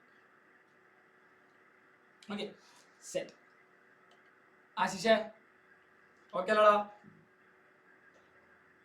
എനിക്ക് അവൻ ഓക്കെയാണ്. എനിക്ക് അവൻ്റെ ആറ്റിറ്റ്യൂഡ് ഇഷ്ടപ്പെട്ടു. അവൻ ക്ലാസ് തുടങ്ങിയപ്പോൾ തൊട്ട് ചിരിച്ചിരിക്കുന്നതാണ്. ഇതുവരെ അവൻ ചിരി നിർത്തിയിട്ടില്ല. അവൻ ഫുൾ ഹാപ്പിയാണ്. Yes, okay. Then round of digit, അത് നമുക്ക് അടുത്ത ക്ലാസ്സിൽ എടുക്കാം. ഓക്കെ, അടുത്ത ക്ലാസ്സിൽ എടുക്കാം. ജസ്റ്റ് ഒന്ന് പറഞ്ഞു വയ്ക്കാം. ഇപ്പൊ നമ്മൾ എന്ത് ചെയ്യും? റൗണ്ട് ഓഫ് ചെയ്ത് മാർക്കുകൾ പറയാം. മാർക്കുകളോ സംഖ്യകളോ ഒക്കെ പറയും അല്ലേ? ഒരു എന്താ പറയാ, 12.5 മാർക്ക് കിട്ടിയെന്ന് വിചാരിക്കുക. സ്വന്തം നെയിം ആയതുകൊണ്ടാണോ? ഇല്ലല്ല, അവൻ്റെ ആറ്റിറ്റ്യൂഡ് അങ്ങനെ. അവൻ ചിരിച്ചിരിക്കണം എപ്പോഴും. ഒരു 12.5 മാർക്ക്. ഇപ്പൊ 20-ൽ നിങ്ങൾക്കൊരു 12.5 മാർക്ക് കിട്ടിയെന്ന് വിചാരിക്കുക. അപ്പൊ നിങ്ങൾ എന്ത് ചോദിക്കും? അതൊന്ന് വട്ടെത്തിച്ച് ഒരു 13 ആക്കി തരാൻ പറയില്ലേ? ഇല്ലേ? ഒന്ന് വട്ടെത്തിച്ചത് 13 ആക്കി താ എന്ന് പറയില്ലേ? അത് തന്നെയാണ് റൗണ്ട് ഓഫ് ഡിജിറ്റ് എന്ന് പറയുന്നത്. ഓക്കെ, സെയിം കൺസെപ്റ്റ് തന്നെയാണ് റൗണ്ട് ഓഫ് ഡിജിറ്റ് എന്ന് പറയുന്നത്. അത്രേ ഉള്ളൂ, സിമ്പിളാണ്. ഓക്കെ, ഇങ്ങനെയൊക്കെ നിങ്ങൾക്ക് പറഞ്ഞു തരാണെന്നുണ്ടെങ്കിൽ നിങ്ങൾ പഠിക്കും. അല്ലാതെ round of digit, round of 3 digit of given value is ഇങ്ങനെയൊക്കെ പറഞ്ഞു തന്നെ നിങ്ങൾ പഠിക്കാൻ പോകുന്നില്ല, എനിക്കറിയാം. ഉറപ്പല്ലേ? ഉറപ്പാണ്. അപ്പോൾ സിമ്പിൾ ആയിട്ട് പഠിക്കാം, പഠിക്കേണ്ട മെത്തേഡിൽ പഠിക്കാം. ഓക്കെ, റൗണ്ട് ഓഫ് എന്ന് പറയുകയാണെന്നുണ്ടെങ്കിൽ എന്താണ്? Round of 3 significant digits of given value. ഒരു ഗിവൺ വാല്യൂസ് തന്നിട്ടുണ്ട് അല്ലേ? 2.746, ദെൻ 2.744, ദെൻ 2.735, ദെൻ 2.745. ഈ പോയിന്റ് കഴിഞ്ഞിട്ട് വരുന്ന സംഖ്യകളെ ഒന്നും ഓക്കെ ഇപ്പൊ 2.735 എന്ന് പറയാൻ പാടില്ല. ഓക്കെ, ഇപ്പൊ 2 ഇപ്പൊ ഒരു 26 അല്ലാന്നുണ്ടെങ്കിൽ 276 അല്ലെങ്കിൽ 67, 267.765 എന്ന് പറയാൻ പാടില്ല. ഓക്കെ, 267.765 എന്ന് വേണം പറയാൻ. അതിന് സെപ്പറേറ്റ്ലി പറയണം. ഓക്കെ, അതിന് കൂട്ടി വായിക്കാൻ പാടില്ല. അതൊക്കെ നിയമങ്ങളാണ്, റൂൾസ് ആണ്. ഓക്കെ, ദെൻ ഇവിടെ നമുക്ക് റൗണ്ട് ഓഫ് ചെയ്ത് എഴുതാം. 3 ഡിജിറ്റ് ആയിട്ട് റൗണ്ട് ഓഫ് ചെയ്യാനാ പറഞ്ഞത്. ഇപ്പൊ 4 സംഖ്യകൾ ഉണ്ടല്ലേ? 4 സംഖ്യകളുണ്ട്. 3 മതി, 3 മതി, 4 വേണ്ട. 4 സിഗ്നിഫിക്കന്റ് ഡിജിറ്റ് വേണ്ട നമ്മൾക്ക്, ആകെ 3 മതി. അപ്പൊ 3 ആക്കാൻ വേണ്ടിയിട്ട് നമ്മൾ എന്ത് ചെയ്യും? 6 എന്ന് പറയുന്നത് 5 വലുതാണ് അല്ലെ? 6 എന്ന് പറയുന്നത് 5 വലുതാണ്. അപ്പൊ നമ്മൾ എന്ത് ചെയ്തു? ഇതിനെ 2.75 എന്ന് എഴുതും. ഓക്കെ, 7 5 എഴുതും. അതായത് ഇതാ 5 വലുതായതുകൊണ്ട് ഇവിടെ 1 കൂട്ടി എഴുതും, സ്വാഭാവികം. ദെൻ ഇവിടെ 4ാമത്തെ സംഖ്യ 5 ചെറുതാണ്, 5 നമുക്ക് 3 സിഗ്നിഫിക്കന്റ് ഫിഗേഴ്സ് മതി. അപ്പൊ നമ്മൾ എന്ത് ചെയ്തു? 2.74 എന്ന് എഴുതും. 5 ചെറുതാണെന്നുണ്ടെങ്കിൽ നിങ്ങൾ വെട്ടിക്കളി, ഇത് കൂട്ടണ്ട. ഓക്കെ, 3 റൗണ്ട് ചെയ്ത് എഴുതി. ദെൻ ഇതിന്റെ കാര്യം, ഓക്കെ, ഇതിന്റെ കാര്യം നമ്മൾക്ക് അടുത്ത ക്ലാസ്സിൽ പറയാം. ഓക്കെ, അത് കുറച്ച് ഡീറ്റെയിൽഡ് ആയിട്ട് പറയണം. ഓക്കെ, അപ്പോൾ ഈ 2 കാര്യങ്ങൾ മനസ്സിലായല്ലോ. റൗണ്ട് ചെയ്ത് എഴുതേണ്ട കാര്യം മനസ്സിലായില്ലേ? 5 വലുതാണെന്നുണ്ടെങ്കിൽ നമ്മൾ തൊട്ടടുത്ത സംഖ്യയിൽ 1 കൂട്ടി എഴുതും. ഓക്കെ, 1 കൂട്ടി എഴുതും. 5 ചെറുതാണെന്നുണ്ടെങ്കിൽ ആ സംഖ്യ എടുത്ത് കളഞ്ഞിട്ട് ബാക്കിയുള്ള 3 എഴുതും. അത്രേ ഉള്ളൂ. ഇതിനാണ് റൗണ്ട് ഓഫ് എന്ന് പറയുന്നത്. ഓക്കെ, അപ്പൊ കിട്ടുന്ന ഓരോ വാല്യൂസും റൗണ്ട് ഓഫ് ചെയ്ത് എഴുതാൻ പറയാണെന്നുണ്ടെങ്കിൽ അങ്ങനെ റൗണ്ട് ഓഫ് ചെയ്ത് എഴുതാം. നിങ്ങൾക്ക് റൗണ്ട് ഓഫ് എന്ന് പറയുന്ന ഒരു ടോപ്പിക്ക് എൻ്റെ ഒരു അഭിപ്രായത്തിൽ കഴിഞ്ഞ കൊല്ലം ഒരൊറ്റ ക്വസ്റ്റ്യൻ പോലും ചോദിച്ചിട്ടില്ല. റൗണ്ട് ഓഫ് എന്ന് പറയുന്ന ടോപ്പിക്കിലെ ഒരു ചോദ്യം പോലും കഴിഞ്ഞ കൊല്ലം ഒറ്റ പേപ്പറിലും ചോദിച്ചിട്ടില്ല. അതുകൊണ്ട് തന്നെ ഇത് വരാൻ സാധ്യത വളരെ കുറവാണ്. വരാണെങ്കിൽ തന്നെ 50-50 ചാൻസാണ്.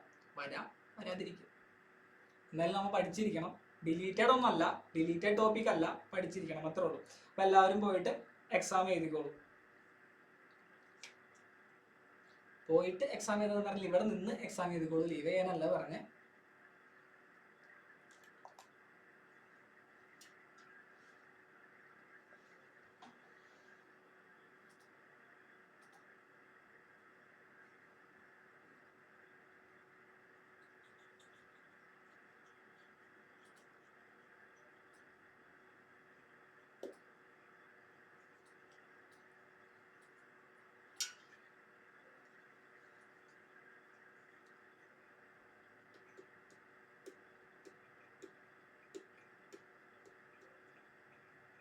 എക്സാം വന്നിട്ടില്ല സാർ, എക്സാം വന്നിട്ടില്ല പറയുന്നുണ്ടല്ലോ.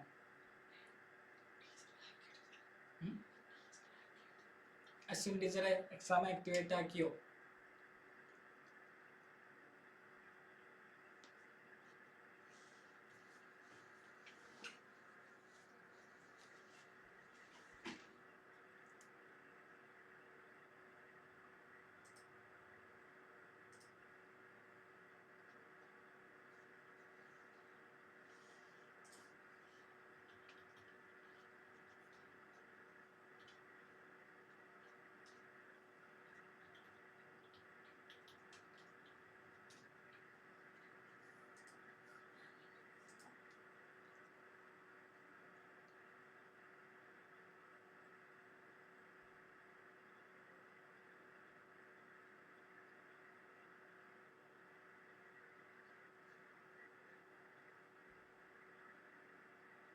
കിട്ടും, ഇപ്പൊ കിട്ടും.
എക്സാം നോക്കിയോ സർ? ഒന്ന് ആസ്കിക്കേ.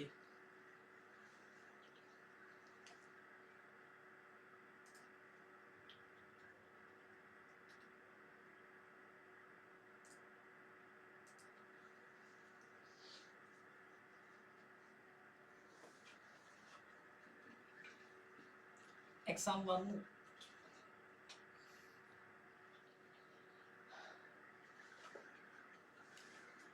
Okay yes okay set. അപ്പോൾ നെക്സ്റ്റ് ക്ലാസ്സിൽ വരുമ്പോൾ ഇതേപോലെ തന്നെ ഞാൻ എന്ത് ചോദിക്കും, സിഗ്നിഫിക്കൻറ്റ് ഫിഗേഴ്സിൻ്റെ വേറെ ടേബിളും കൊണ്ട് വരുള്ളൂ. ടേബിൾ ഓൾറെഡി സ്ലൈഡിൽ ഇട്ടിട്ടുണ്ട്, നെക്സ്റ്റ് ക്ലാസ്സിൽ ചോദിക്കാൻ വേണ്ടി വെച്ചിരിക്കുന്നത് ഞാൻ. അപ്പോൾ എല്ലാവരോടും ചോദിച്ചിട്ട് ഞാൻ തുടങ്ങത്തുള്ളൂ ക്ലാസ്. ഓക്കെ, അപ്പോൾ എല്ലാവരും സിമ്പിൾ ട്രിക്ക് ഉപയോഗിച്ചോ റൂൾസ് ഉപയോഗിച്ചോ സിഗ്നിഫിക്കൻറ്റ് ഫിഗേഴ്സ് എങ്ങനെ എഴുതണം എന്നുള്ളത് പഠിച്ചു വരണം. ഓക്കെ, അപ്പോൾ എല്ലാവരെയും അടുത്ത ക്ലാസ്സിൽ കാണാം സാറേ. ഓക്കെ, അപ്പോൾ എല്ലാവരും നെക്സ്റ്റ് ക്ലാസ്സിൽ കാണാം. Okay, Tata bye bye C.